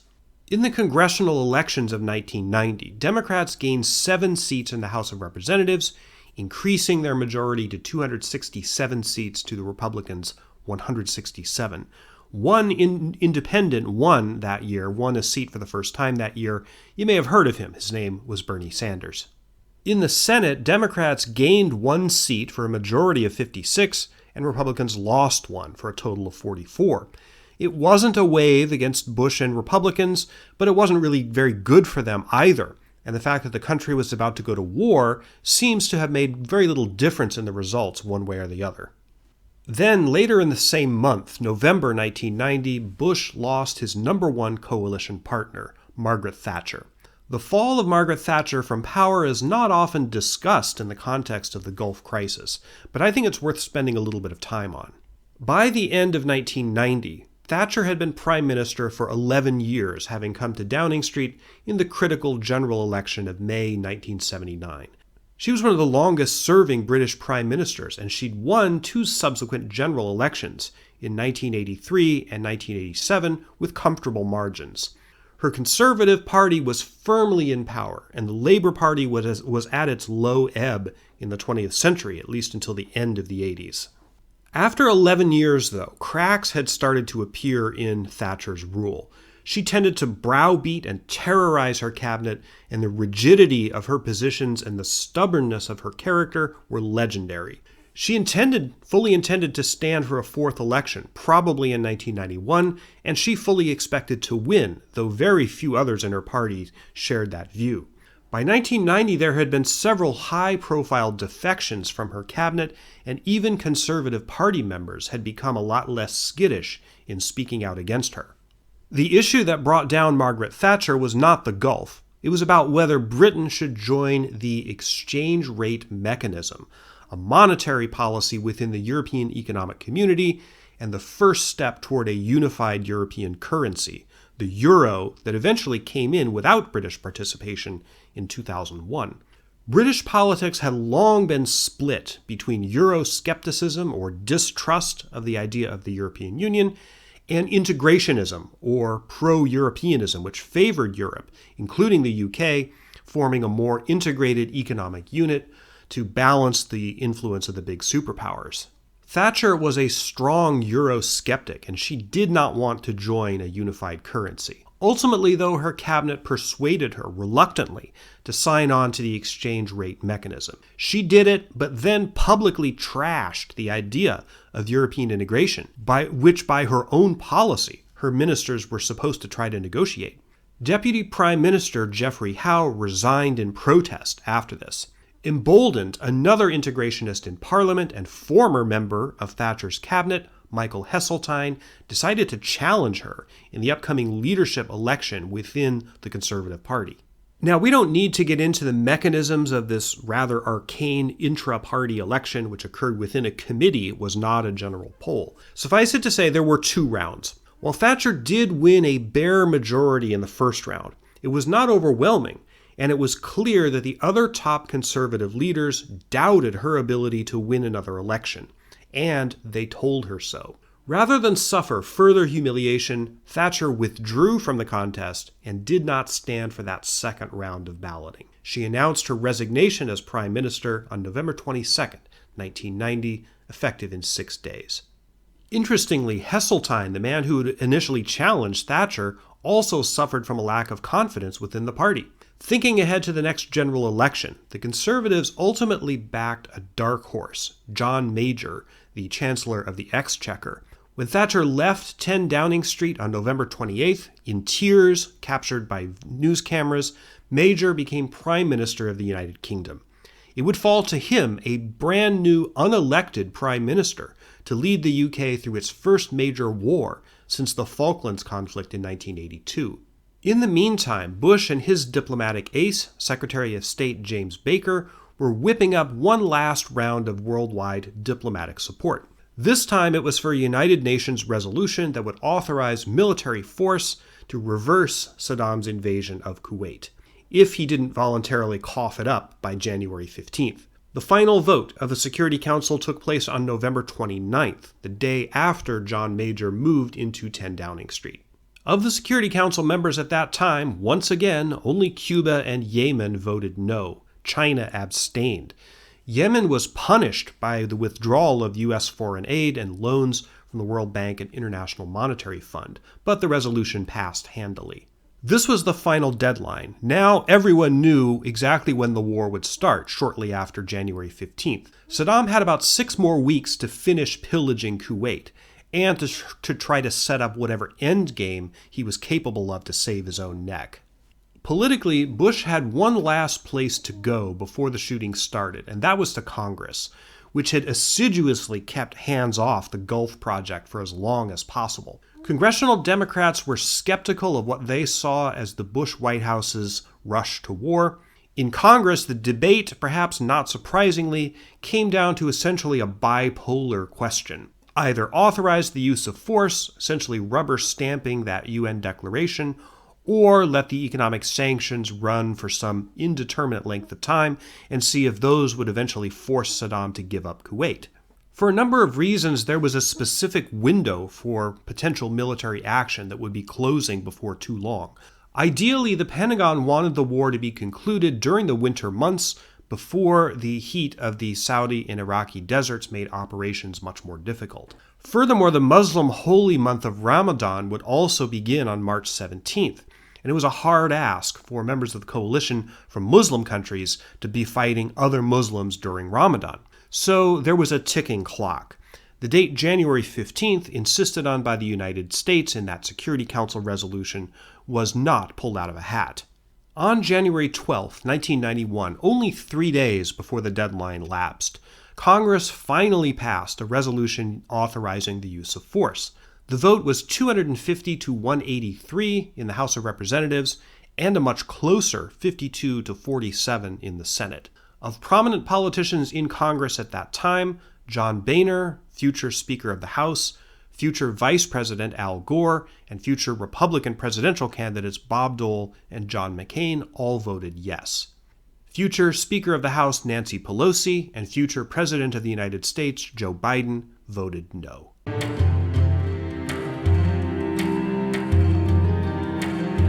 So now we get to what you all came for, the war itself. Before we begin, I just want to say one thing.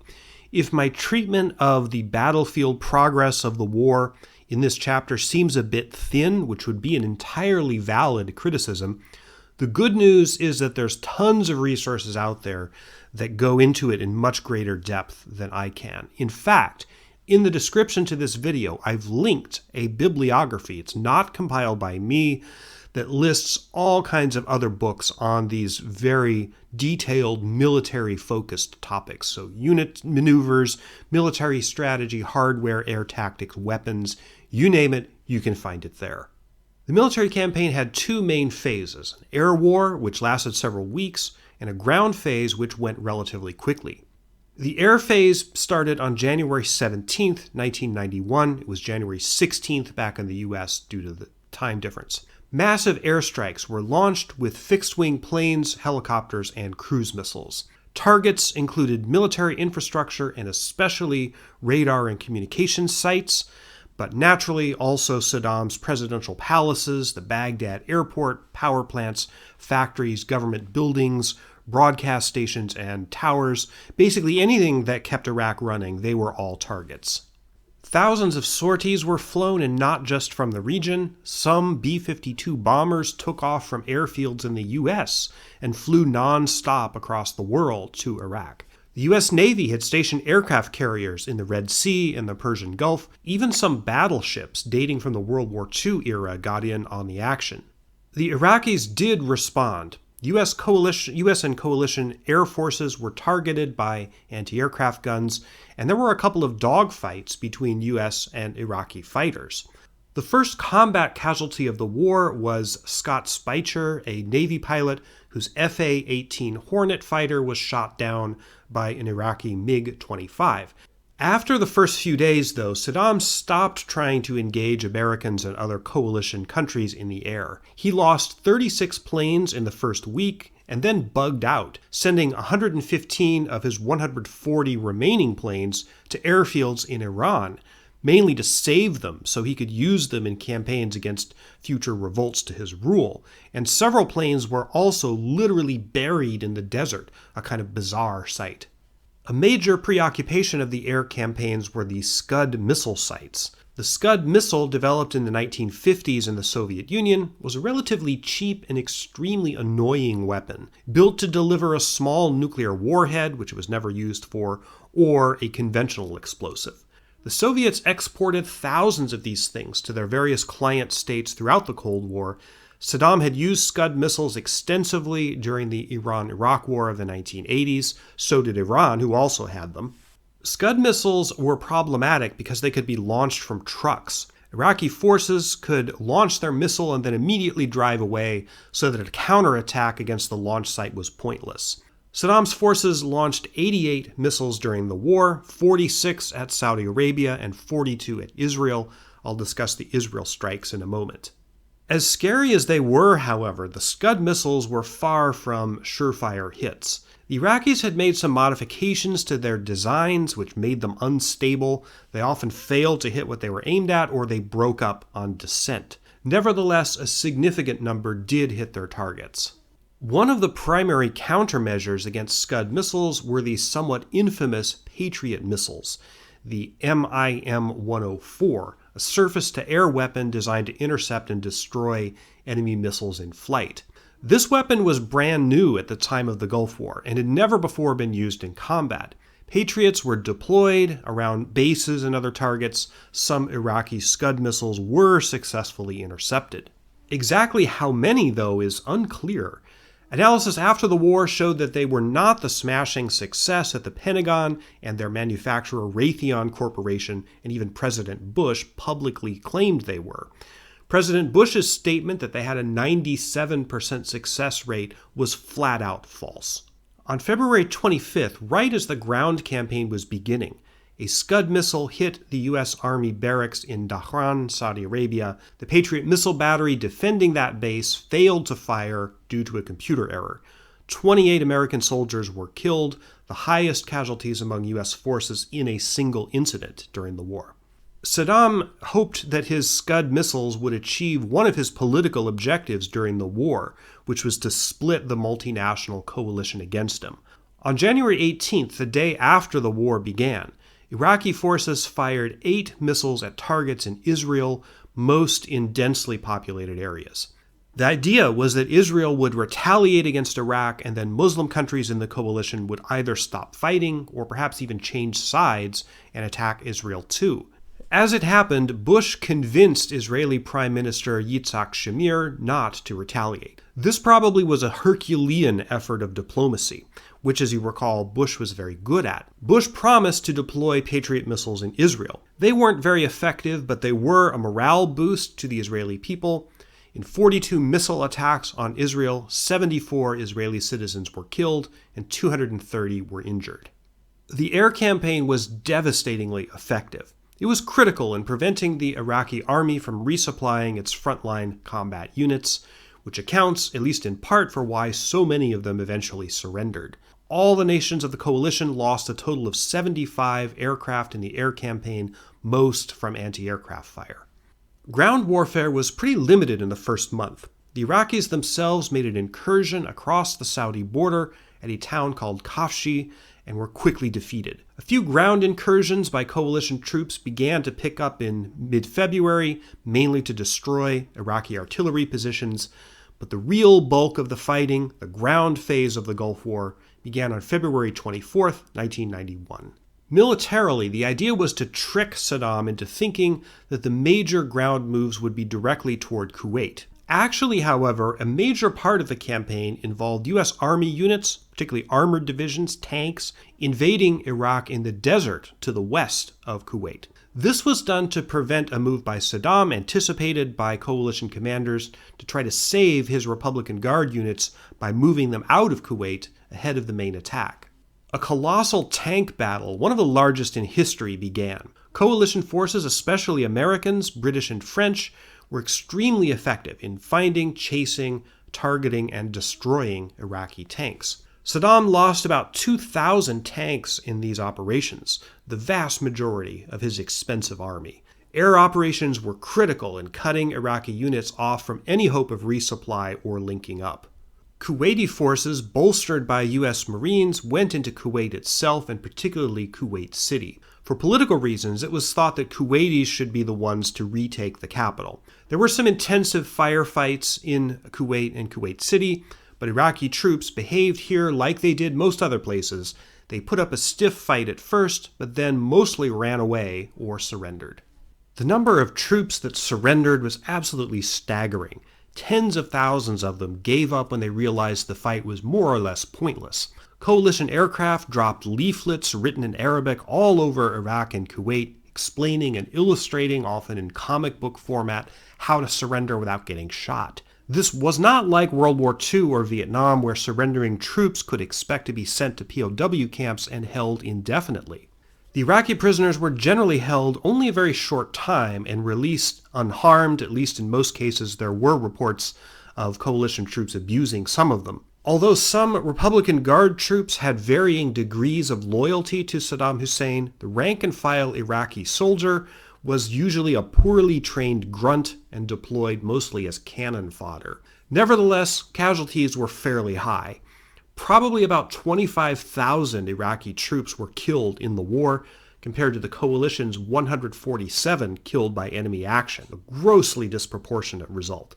That figure of 147 does not incidentally include Kuwaiti casualties during the occupation.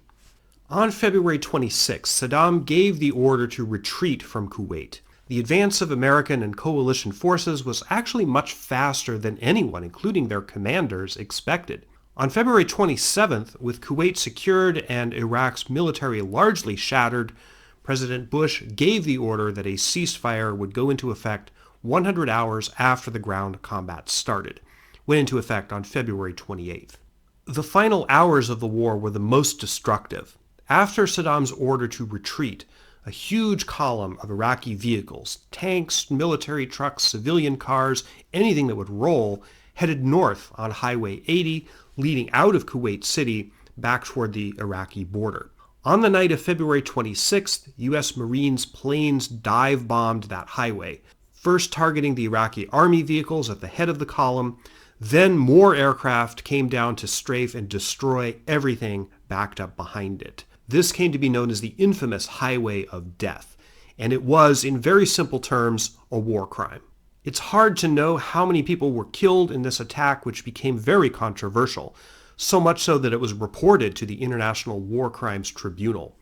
The U.S. commander, Norman Schwarzkopf, specifically ordered this strike so as to eliminate as much Iraqi heavy equipment as possible. After the bombing, ground troops came in to sweep up whatever was left.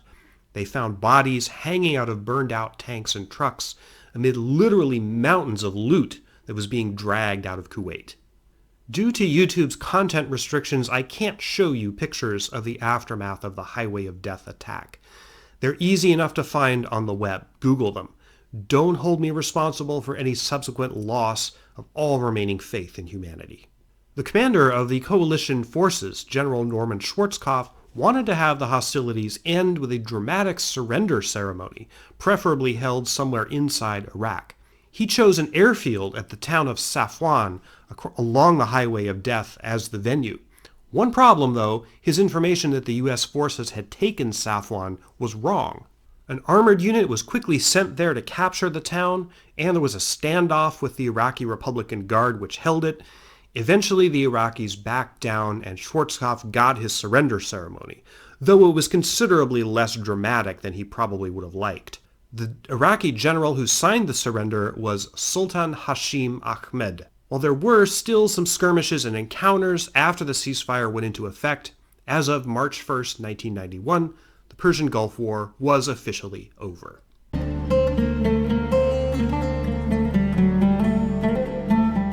The Persian Gulf War was the first large-scale military conflict the United States had been involved in since the end of the Vietnam War. As they say, generals are always fighting the last war, and this was certainly true of the Gulf. American military and political leaders, at least those surrounding Bush, seemed to want to blame America's unhappy experience in Vietnam on the media.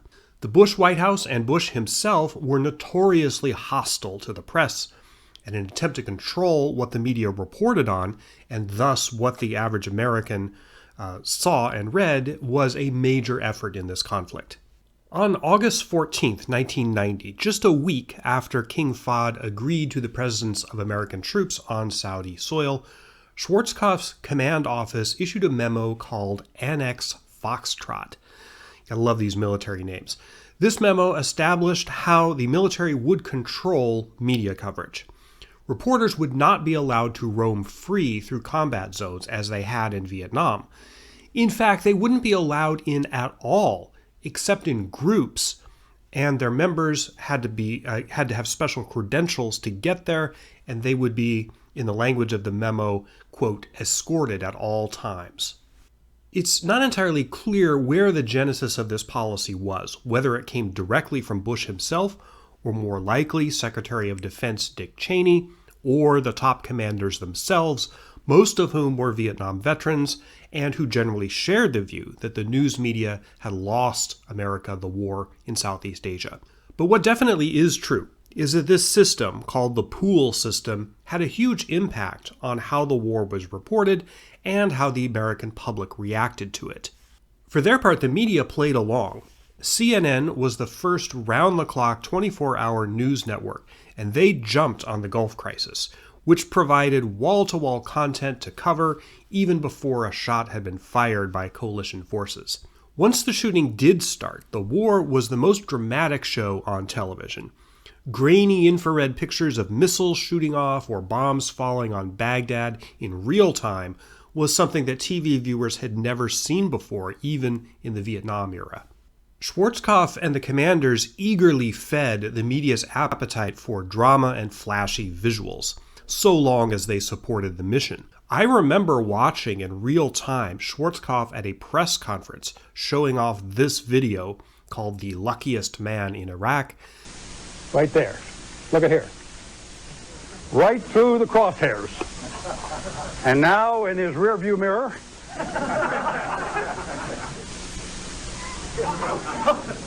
This was what the war looked like on TV, a video game, or a movie maybe with Tom Cruise. In the meantime, the highway of death photos never made it to the mainstream media. It wasn't a true picture of what was going on. To be sure, not all reporters went along blindly. Peter Arnett, a New Zealand-born reporter for CNN, who had made his career reporting stories from Vietnam that angered the Lyndon Johnson White House and military commanders, he was still around in 1991. And for a time, he was the only reporter inside Iraq that could reach the outside world other than through a military-controlled pool. He reported from a local hotel in Baghdad, which had a working phone line. Midway through the air campaign, Arnett even broadcast an interview with Saddam Hussein. Predictably, Bush and the military accused him of being a tool of Iraqi propaganda. The media had changed a great deal since the Vietnam era.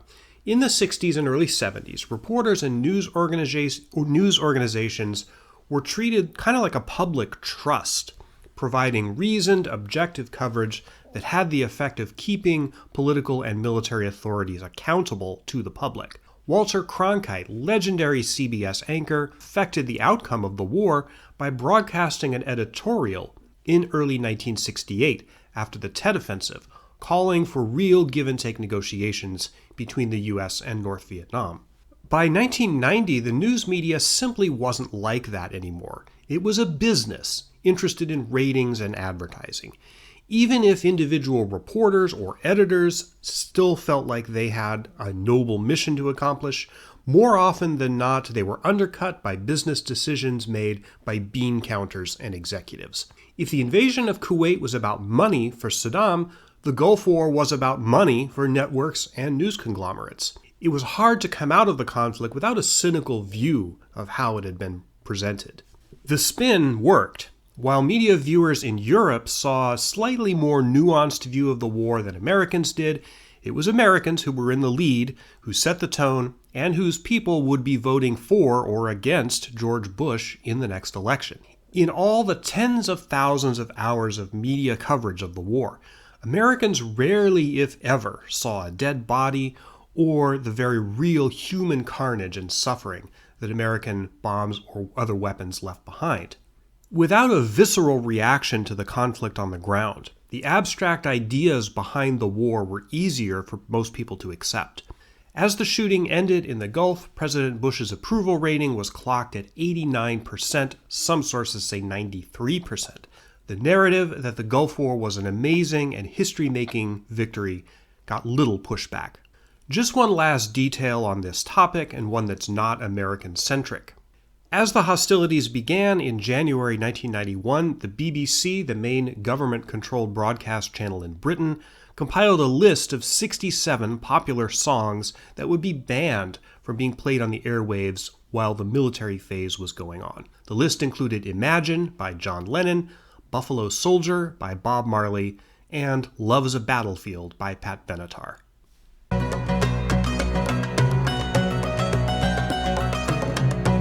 The Persian Gulf War was an utter disaster for Saddam Hussein. Beyond the loot that his soldiers had been physically able to cart back to Iraq out of Kuwait, he'd achieved exactly none of the objectives he sought when he began the invasion in August 1990. By March 1991, his army was shattered, most of his military equipment chewed up or heavily damaged, and his hold on power more tenuous than at any time in the past 12 years. It's hard to know exactly how many Iraqi citizens were dead. One estimate is about 12,000 dead directly from coalition bombing, with far more perishing over the next few months and years as a result of bad water, diseases, food insecurity, and more indirect effects of Iraq's infrastructure having been destroyed. In March 1991, Iraq was essentially a pre-industrial country again, and with the economic sanctions in place, the prospects of it getting back on its feet were considerably reduced. The figure I just gave you does not count the horrendous civilian death tolls in the uprisings against Saddam that popped up immediately after the war was over. You can understand why everybody who hated Saddam picked this exact moment to pile on, and they would have done so even without American propaganda, dropping leaflets and publicizing a speech by Bush imploring the Iraqi people to rise up and kick him out. Here's a laundry list, probably not exhaustive, of the people and groups who rose up in revolt against Saddam in March 1991.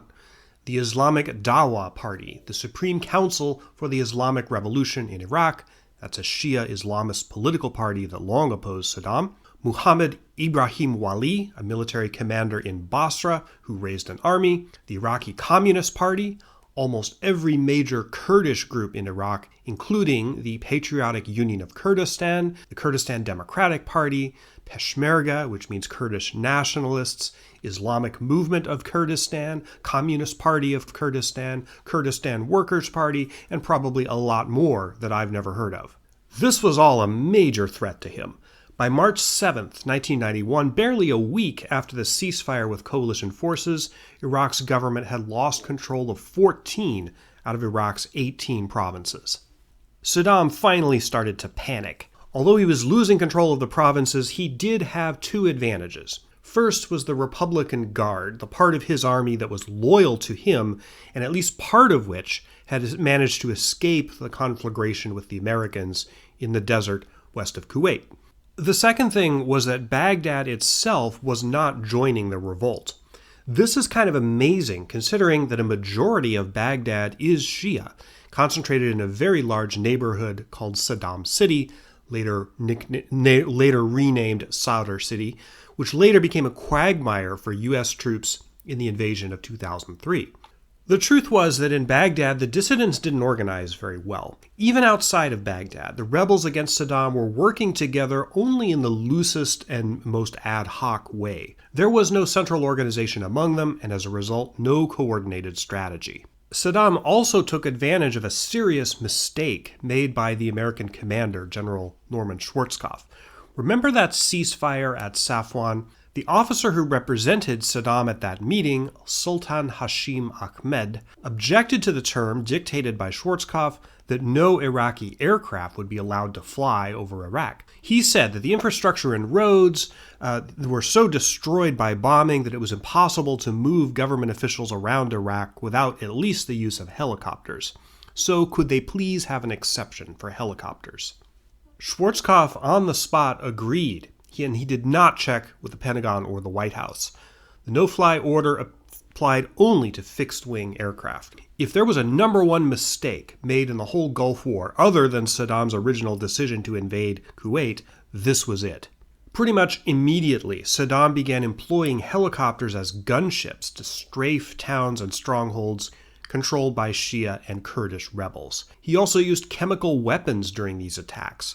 The helicopters, plus the Republican Guard units still loyal to him, made the difference. His forces massacred rebels in Iraq, especially in Kurdish areas in the north. Tens of thousands of people were killed, possibly as many as 80,000. The repression was pretty brutal. Perhaps 2 million Iraqis fled the country during this heavy fighting.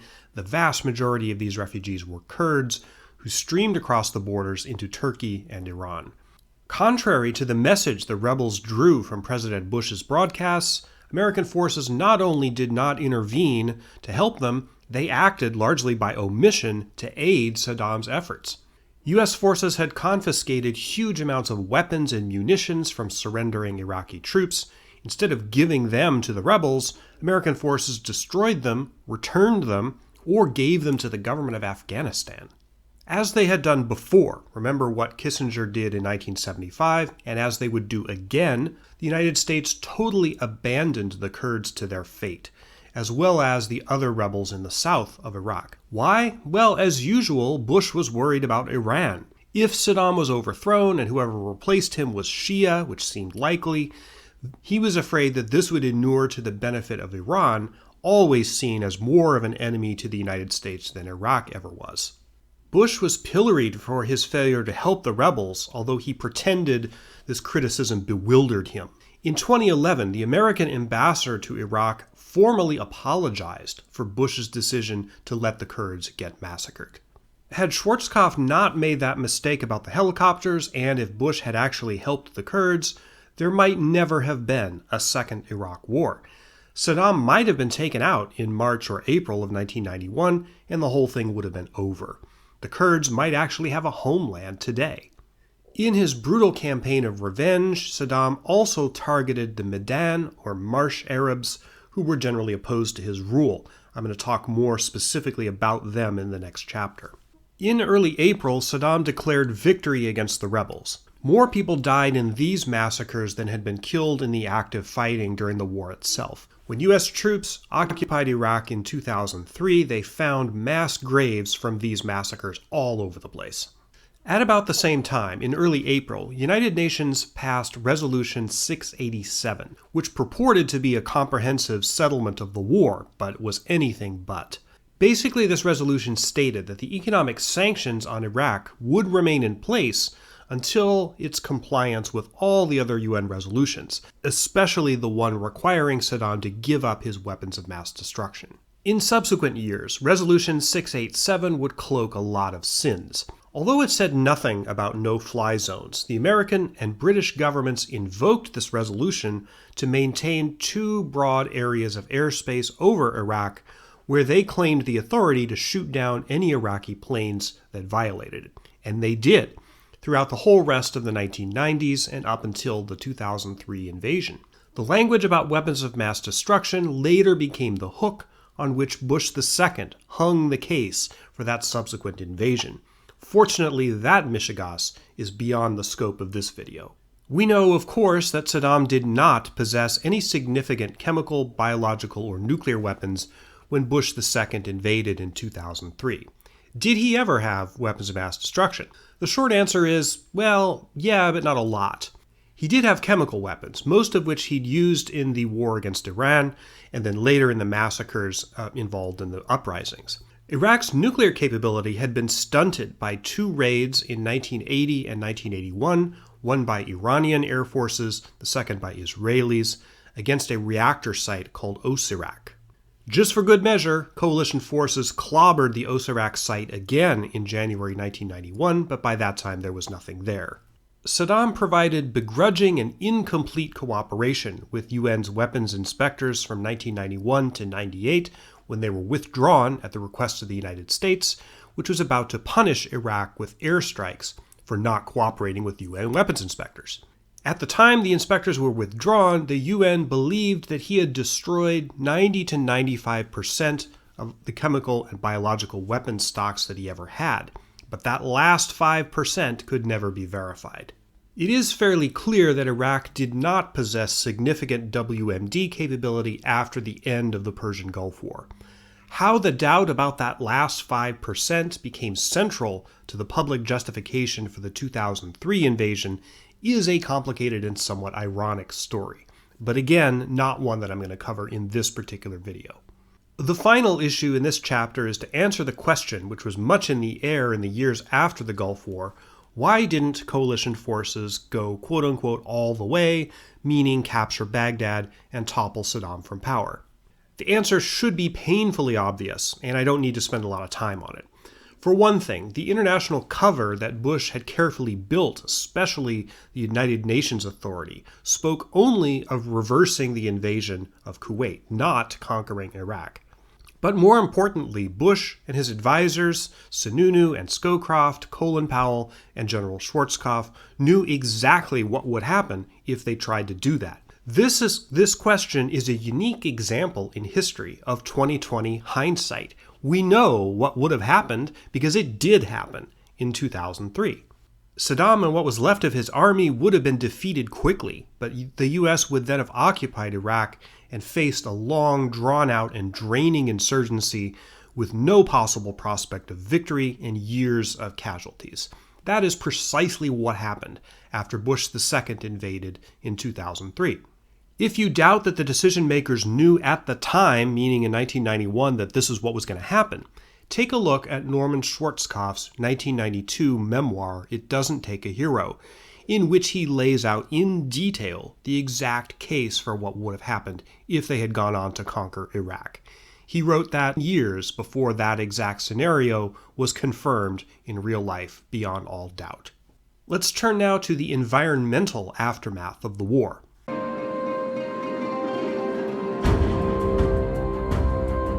The environmental aftermath of the Gulf War was significant for a number of reasons. Because there's a lot of facets to it, I thought it deserved its own chapter. Saddam knew that he was not going to be able to hold on to Kuwait. Therefore, as the war drew near, he devoted significant attention to leaving the country as gutted as possible when he left. During the occupation, again given a convenient time limit by the UN deadline, Iraqi forces rigged most oil wells in Kuwait with explosive charges.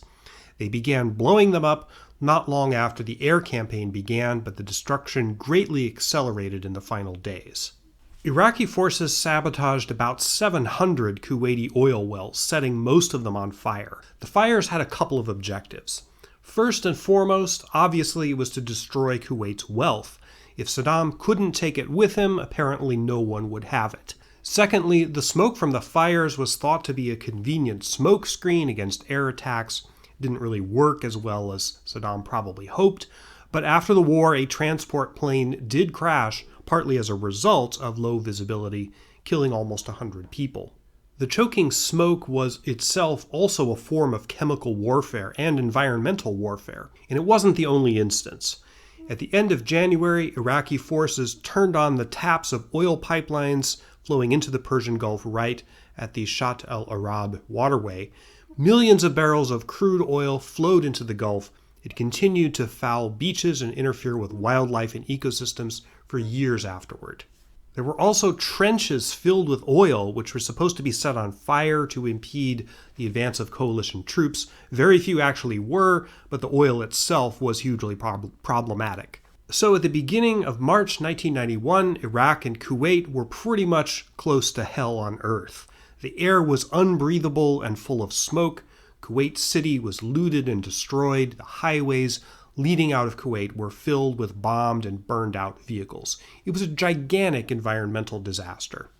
The burning oil wells were the most immediate problem. They could be expected to burn for years if left uncontrolled. Several companies, mostly American but some Canadian and Kuwaiti, went in to try to control the situation. This was the beginning of a massive effort of months of work to put out the fires. Ingeniously, one of the main methods used to extinguish the fires was to use the oil pipelines that connected the oil fields to the Gulf. Reverse the flow, suck seawater into the lines, and extinguish the fires. For more stubborn fires, huge engines pumping water and even explosives were used to try to snuff out the fires. This took months and cost about $1.5 billion. The last of the oil fires was extinguished in November 1991, 8 months after the end of the war. There was a controversy about the environmental effects of the smoke. In the early 1980s, a group of scientists, some of them climatologists, worked on developing the theory of nuclear winter, which held that smoke from burning cities in a nuclear exchange might plunge the Earth into a catastrophic climate change. Carl Sagan, though not a climatologist, wrote and commented publicly on nuclear winter theory. Now, nuclear winter studies were seen as threatening by conservative governments at the time, particularly the Reagan and Thatcher administrations, because they raised public fears of nuclear war at the late peak of the Cold War in the early 1980s. Secondly, the basis of this research overlapped heavily with scientific understanding of human-caused climate change. In the 1980s, fossil fuel interests were just beginning their pivot to a stance of public denialism about the science of climate change. I'm going to talk about that in just a minute.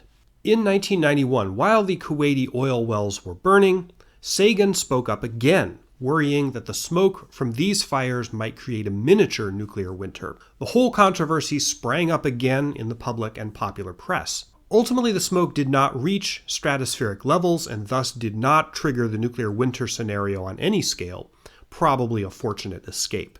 After torching Kuwait, Saddam wasn't done wreaking environmental havoc in the region. As the uprisings were quelled in the spring of 1991, his government began a large-scale environmental engineering project to divert the flow of the Tigris and Euphrates rivers away from an area called the Kurna, or Mesopotamian marshes. He claimed it was to cut down on mosquitoes, but the real reason was that the marshes were inhabited by the Midan, or Marsh Arabs, who I mentioned in Chapter 2. The Midan were Shia, and most of them hated Saddam. They used the marshes, which had lots of twisty-turny inlets, to hide from his forces. Draining the marshes was not only a humanitarian disaster for the Midan, but it was an environmental one too, disrupting numerous ecosystems, accelerating extinction of birds, plants, and fish, and increasing the salinity of drinking water in neighboring areas. It also triggered another huge exodus. During the 1990s, at least 80,000 of the Midan Arabs fled to refugee camps, mainly in Iran. Some of the marshes were restored after Saddam's government was taken out in 2003, but the area may never recover entirely. American and other coalition troops who served in the war suffered serious consequences related to environmental damage. Gulf War syndrome is a huge topic, and a lot has been written on it. Of nearly 700,000 U.S., British, and other nations' service people who were stationed in the region, more than 250,000 have suffered some kind of lingering chronic medical problem. Headaches, chronic pain, respiratory problems, digestive problems, fatigue, cancers, all sorts of effects. There are probably multiple causes of this. Breathing the toxic smoke from the oil well fires was probably one of them. The disposal of captured Iraqi chemical weapons was another, as were pesticides that were used, and then pills given to troops as a prophylactic against the possible use of nerve gas by Iraqi forces. A lot of the munitions used by coalition forces contained depleted uranium, which has been also studied as a cause. Americans burned virtually all their trash generated during the Army's stay in the region, so exposure to toxic smoke from burn pits is also a contributing factor. In the United States, the Veterans Administration was resistant to recognize Gulf War syndrome as a real thing. That's where some of the controversy around this topic comes from, but virtually everything about Gulf War syndrome has been controversial at one time or another. This analysis of the environmental effects of the war on veterans and participants is not intended in any way to minimize the horrendous psychological and emotional effects that it also had. This issue got a lot more of the attention it deserved in connection with the Iraq War of 2003 and the conflict in Afghanistan, but everything that happened there, PTSD, depression, high rates of suicide among veterans, that sort of thing, all of that also happened in connection with this war too. Landmines are another ugly legacy. U.S. forces laid about 117,000 landmines around the borders of Iraq and Kuwait, and very few were dug up when coalition forces left. That's a huge problem, but it's a drop in the bucket compared to the millions more landmines left over from the Iran-Iraq War of the 1980s. It's estimated that there are still 25 million landmines in Iraq. The cost of cleaning up all of them far dwarfs the country's entire budget. The United States did not use landmines in the 2003 war, but it hardly matters now. And finally, there's global warming, which at first glance might look like it's not related to the Gulf crisis, but trust me, it is. In the 1970s, the major oil companies conducted extensive internal studies of how their products were causing global warming and how long it would take for the problem to become catastrophic. Exxon was the leader in this kind of research, but other major oil companies did it too. In the 1980s, the oil companies buried their internal global warming studies and instead pivoted to a strategy of fostering denialism in the public mind, doubt about proven climate science and its link to the burning of fossil fuels. Exxon was again on the forefront of this strategy. In 1989, right when Bush I was taking office, various fossil-funded interests flooded the White House with papers and ginned-up fake studies fostering denialism, hoping to influence the new administration against doing anything like making international treaties that addressed climate change. Bush himself was not a climate change denier, and in fact mentioned global warming, or the greenhouse effect as it was usually called then, on the 1988 campaign trail.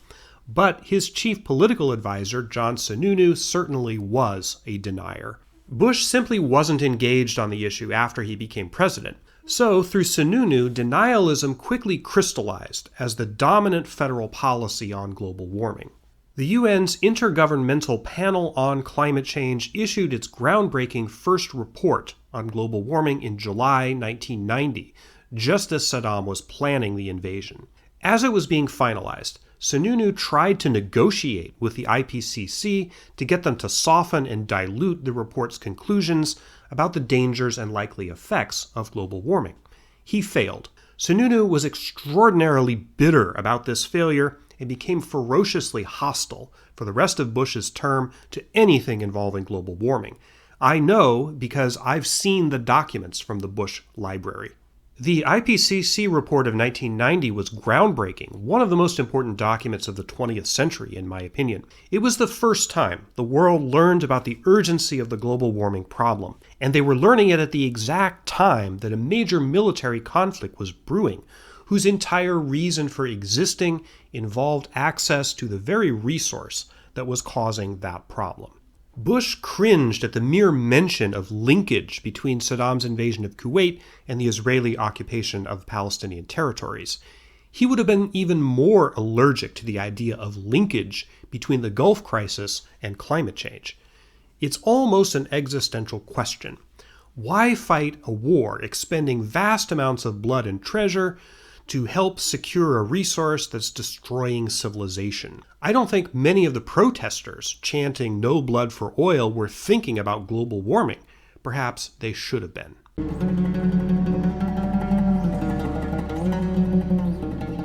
Bush's political success immediately following the Gulf War seemed extraordinary. He had an 89% approval rating, the highest score ever recorded before or since for any U.S. president. He and the White House were able to sell the war as a major and triumphant American victory.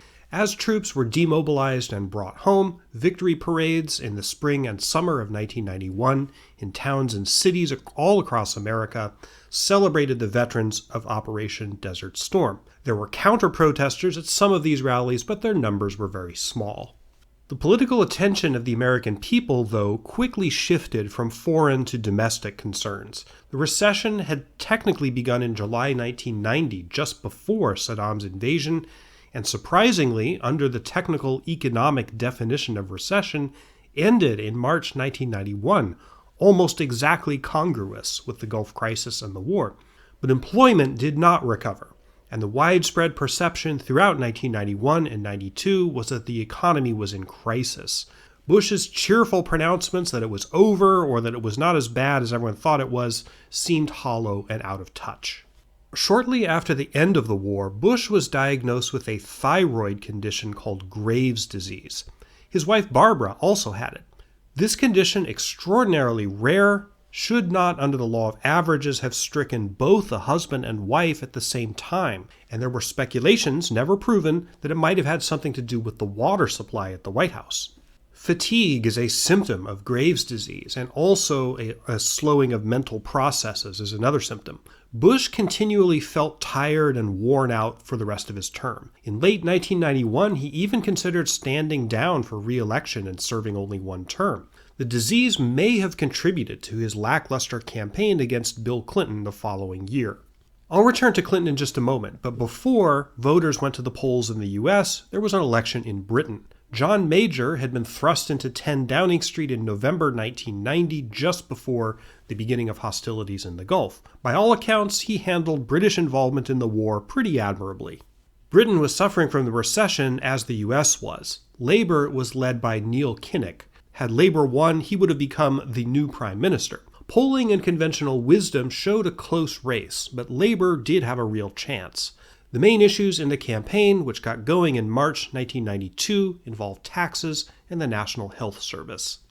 Major benefited from the support of a large sector of the British media, particularly the tabloid newspaper The Sun, run by Australian media mogul Rupert Murdoch, who 4 years later would launch Fox News Network in the United States.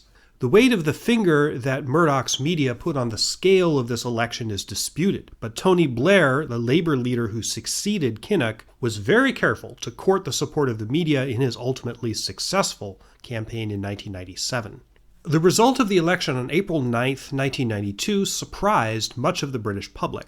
The Conservatives were not expected to win an outright majority, but they did, controlling 336 parliament seats to Labour's 271. This was the fourth straight Tory victory in a row, and the last time that they would win a majority until 2015.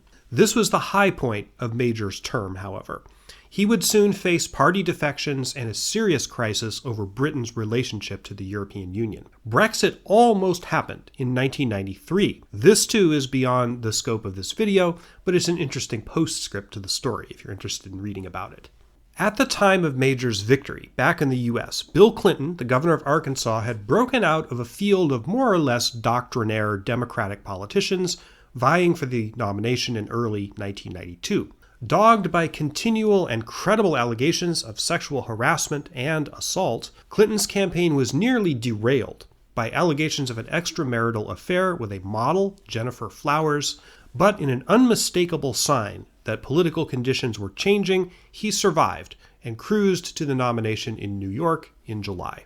In his nomination acceptance speech, Clinton accused Bush of an America that will not coddle tyrants from Baghdad to Beijing, referring both to Bush's sympathy for Deng Xiaoping, architect of the Tiananmen Square massacre, and his administration's support for Saddam, at least up until the invasion.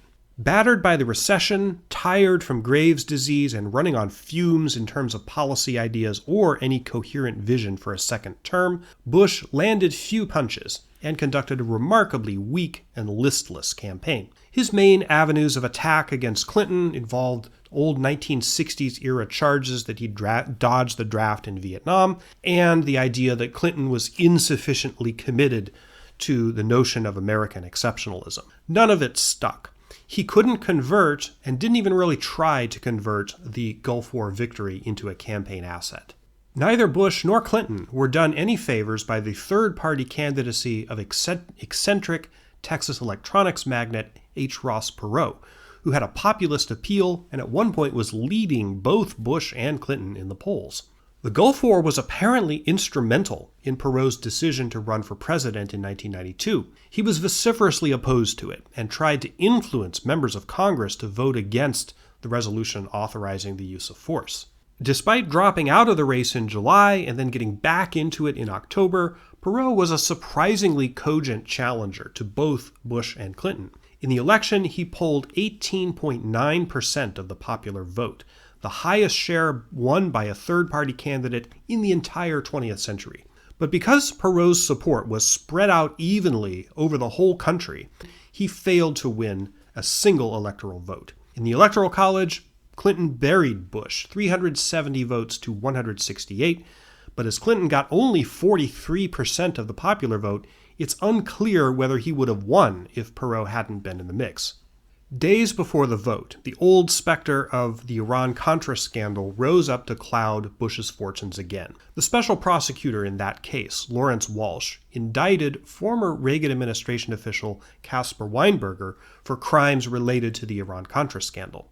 Bush thought the timing of the indictment spoiled the election for him. It probably didn't. There was no real momentum for a last-minute shift in the electorate that would have made the difference. Bush pardoned Weinberger and a few other Iran-Contra figures on Christmas Eve, after the election, but before Clinton was inaugurated. One person was quite happy at the result of the vote. The morning after the 1992 election, Saddam Hussein gave a victory speech on a balcony in Baghdad where he fired his pistol into the air, proclaimed that Bush had been overthrown, and went on to denounce Bill Clinton as a chameleon who changed the color of his skin every day.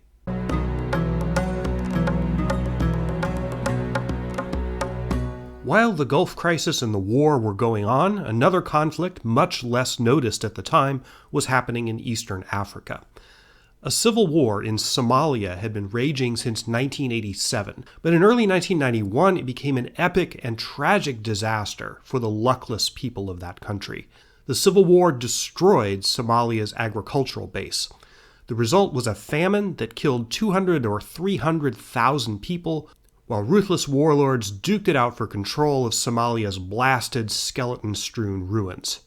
During 1992, the international community and the UN rushed food aid to starving Somalia, but most of the food was stolen by warlords and little of it got where it needed to go.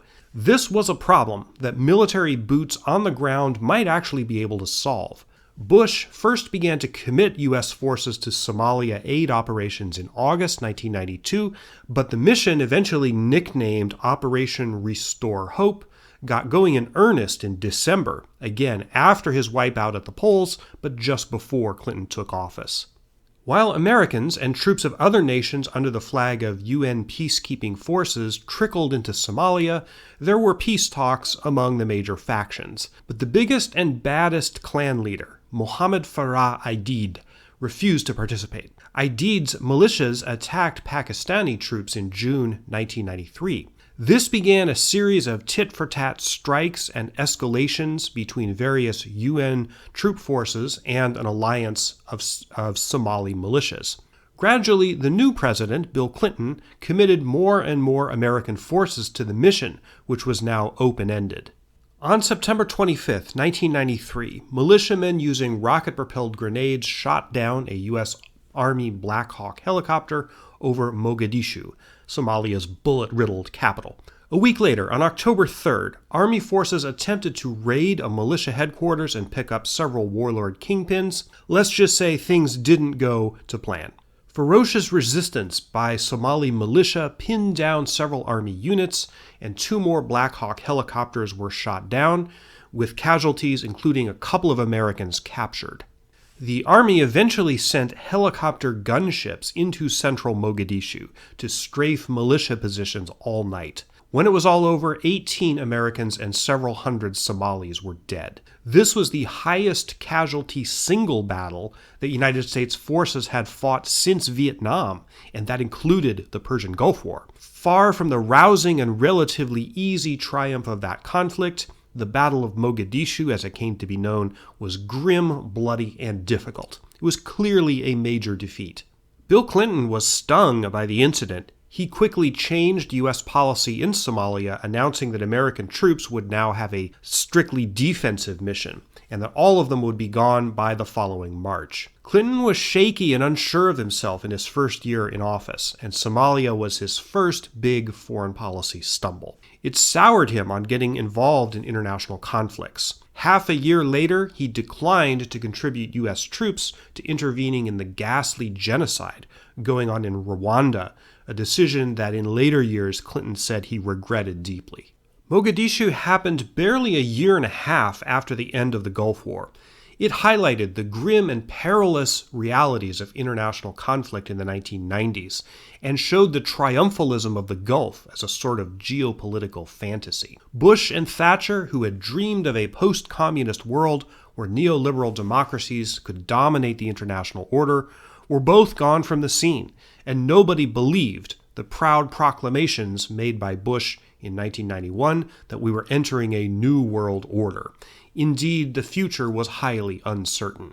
Osama bin Laden, the Saudi-born terrorist mastermind who founded the genesis of his private army, al-Qaeda, while fighting against the Soviets in Afghanistan, had taken no part in the Gulf crisis or the war. He hated Saddam Hussein and vice versa. Bin Laden proved a nuisance to Clinton, but an existential threat to Bush II.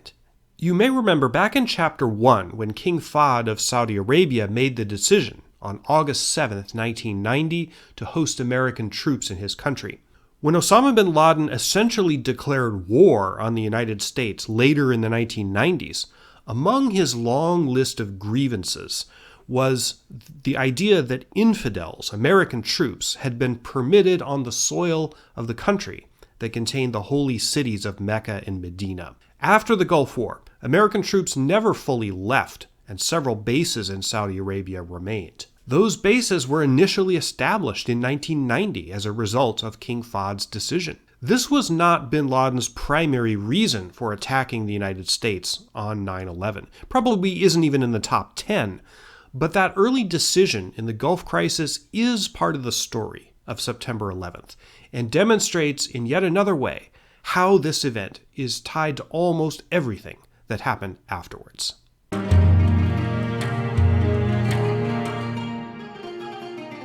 I usually finish these deep dive videos by doing a roundup of the major players that were in our story. There were a lot in this one, and we can't do everyone, but here are some loose ends. Jabir Ahmed al-Sabah, the Emir of Kuwait, returned to his ruined country on March 15, 1991. He couldn't stay at his traditional palace, which had been destroyed in the occupation. Kuwaitis were not happy with the Sabah family, which had fled to Saudi Arabia on the first day of the invasion. The ruling family played very little role in the resistance movement, which was organized by Kuwaitis themselves, especially women. Once the country was liberated from Saddam, the Sabah dynasty pretty much had to deliver significant reforms, both to placate the newly emboldened resistance that had held the country together during the occupation, and also to mollify the Bush administration, vaguely embarrassed that they'd spent all that time and treasure to defend a pretty repressive monarchy. In early 1992, the emir eased press restrictions, and Kuwait's constitution, which al-Sabah had suspended in 1986, was unsuspended later in the year. In October 1992, there were new elections for the revamped National Assembly. This body began exercising its function to review royal decrees by the emir, one of the few real powers that it had. Kuwait did not become a democracy, but it struggled in fits and starts to become less repressive. Jabir al-Sabah died in 2006 and was succeeded by his cousin. Saud, the king of Saudi Arabia, followed the opposite path from Kuwait and steadfastly refused any reforms that would have made his country less of an authoritarian nightmare. He wasted the money earmarked for improving Saudi Arabia's infrastructure by buying weapons from the United States and the UK, principally missiles and fighter planes. Saud suffered a stroke in 1995 and became increasingly infirm. He died in 2005 and was succeeded by his half-brother, Abdullah. Saddam Hussein remained in charge of Iraq until the American invasion of 2003 took him out. As you probably know, Saddam fled from U.S. forces and went into hiding in various out-of-the-way places in Iraq, and grew an epic beard. American troops found him hiding in a backyard pit in December 2003. He was then turned over to provisional Iraqi government for trial. In the end, it was the massacre that Saddam ordered of Shia dissidents in Djala in July 1982 that finally did him in. Of all of his monstrous crimes, the Iraqi tribunal chose this one to prosecute him for. Saddam was found guilty, and on December 30th, 2006, he was hanged. April Glaspie, the ill-fated ambassador who met with Saddam shortly before the invasion, was called before the Senate Foreign Relations Committee after the war to testify about her meeting with him. She reiterated what should have been clear to everybody, that Saddam had already made up his mind about hitting Kuwait, and nothing she said could have made any difference. She continued in the Foreign Service in postings in the United Nations and to Cape Town, South Africa, retiring in 2002. She is still alive. Another of Saddam's unwilling confidants, Stuart Lockwood, the 5-year-old kid that Saddam had paraded on TV as a human shield, was released not long after his famous photo appeared in the press, during one of the many twists and turns in the Gulf crisis where Saddam thought he needed a PR boost. Lockwood's father, an oil company employee, remained in captivity until Saddam released all the hostages in December 1990. Lockwood returned to the UK and eventually became a PE teacher. Scott Speicher, the first American pilot shot down during the Gulf War, was first listed as MIA, missing in action, and then KIA, killed in action, when the war ended. But what actually happened to him was something of a mystery. The wreckage of his plane was found in 1993 without his remains in it. There were shadowy rumors that he had bailed out and was still alive, possibly. And in 2001, the Pentagon changed his designation back to MIA, apparently the only time they've ever done this. In 2009, Speicher's remains were found in an inaccessible desert location in Al-Anbar province in Iraq by American troops. Apparently he did bail out, but was killed sometime shortly after that. Exactly how isn't known. His remains were buried by wandering Bedouins. In 2009, he was reburied with military honors in Jacksonville, Florida. Norman Schwarzkopf, the overall commander of U.S. forces in the Gulf, retired from the military only a couple of months after the war was over. He wrote his memoirs, went on highly paid speaking tours, and continually resisted calls to run for office. He was half-heartedly critical of Bush II's invasion of Iraq in 2004, but he tried to stay out of the public limelight. Having survived prostate cancer, Schwarzkopf died of pneumonia in December 2012. John Sununu, Bush's chief political advisor, was caught up in a scandal where he used government money to pay for private trips, such as an $86,000 ski trip. Bush hated to cashier him and thought the whole thing was terribly unfair, but he reluctantly asked for Sununu's resignation in December 1991. Sununu went on to be a talking head on CNN in the 90s and later worked for Mitt Romney's presidential campaign, but he caused Romney some embarrassment by making racist statements. George H.W. Bush, I still call him Bush I, retired into a mostly conventional post-presidency after leaving the White House in 1993. When his son invaded Iraq in 2003, the elder Bush was extremely careful not to criticize him or inject himself into the public discussion in any significant way. He remained at once a little bitter about his 1992 defeat, but also seemed kind of relieved to be out of it.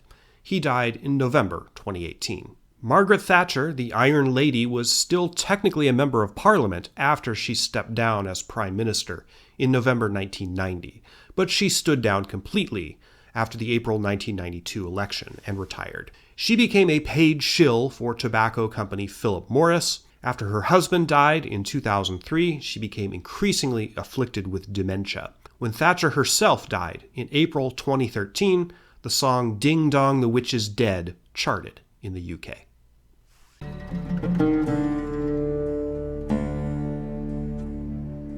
The Persian Gulf War sits at a strange moment in recent history. It was the first major conflict involving a superpower to occur after the end of the Cold War. It was the last to happen before the internet and the modern information revolution. It was caused by greed and desperation, principally Saddam Hussein's, but it was a conflict deeply tied to a strategic resource, oil, that is itself unsustainable, dangerous, and destructive.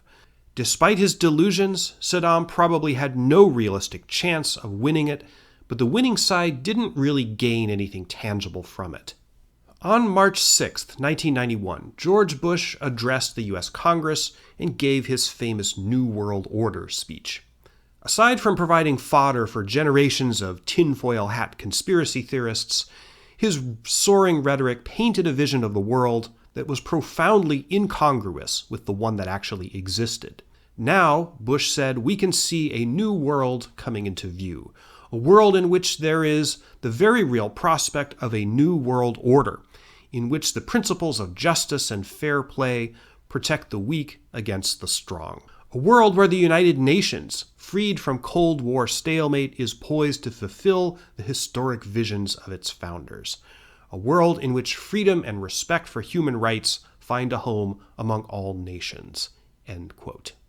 Exactly none of that happened. The world that came into view after the Gulf War was just as much based on greed, power, and exploitation as the one it supposedly replaced. The United Nations grew weaker, not stronger, and freedom and respect for human rights retreated across the globe rather than advancing. Bush, of course, was a politician, and the speech was engineered to send a specific political message. But one wonders if part of him actually believed it. If he did, watching the world unfold as it did in the years after 1991 must have been tremendously disappointing. If you've made it this far, thank you for watching to the end and sticking with me for this extremely long video. I hope you learned something and maybe gained some insight that you didn't have before. I have several other deep dive videos on my channel, including the Iran-Contra scandal of the 1980s, the very strange presidential election of 1872, and an essay on the meaning of the Titanic disaster. You can read more historical material on my blog, The Garden of Memory. That's at gardenofmemory.net. I also teach classes online at seanmunger.com. If you like this video, please do all the stuff you normally do for a video you like. Hit the subscribe button and the bell, give it a thumbs up, all that good stuff. And as always, thank you for joining me on another journey into the past.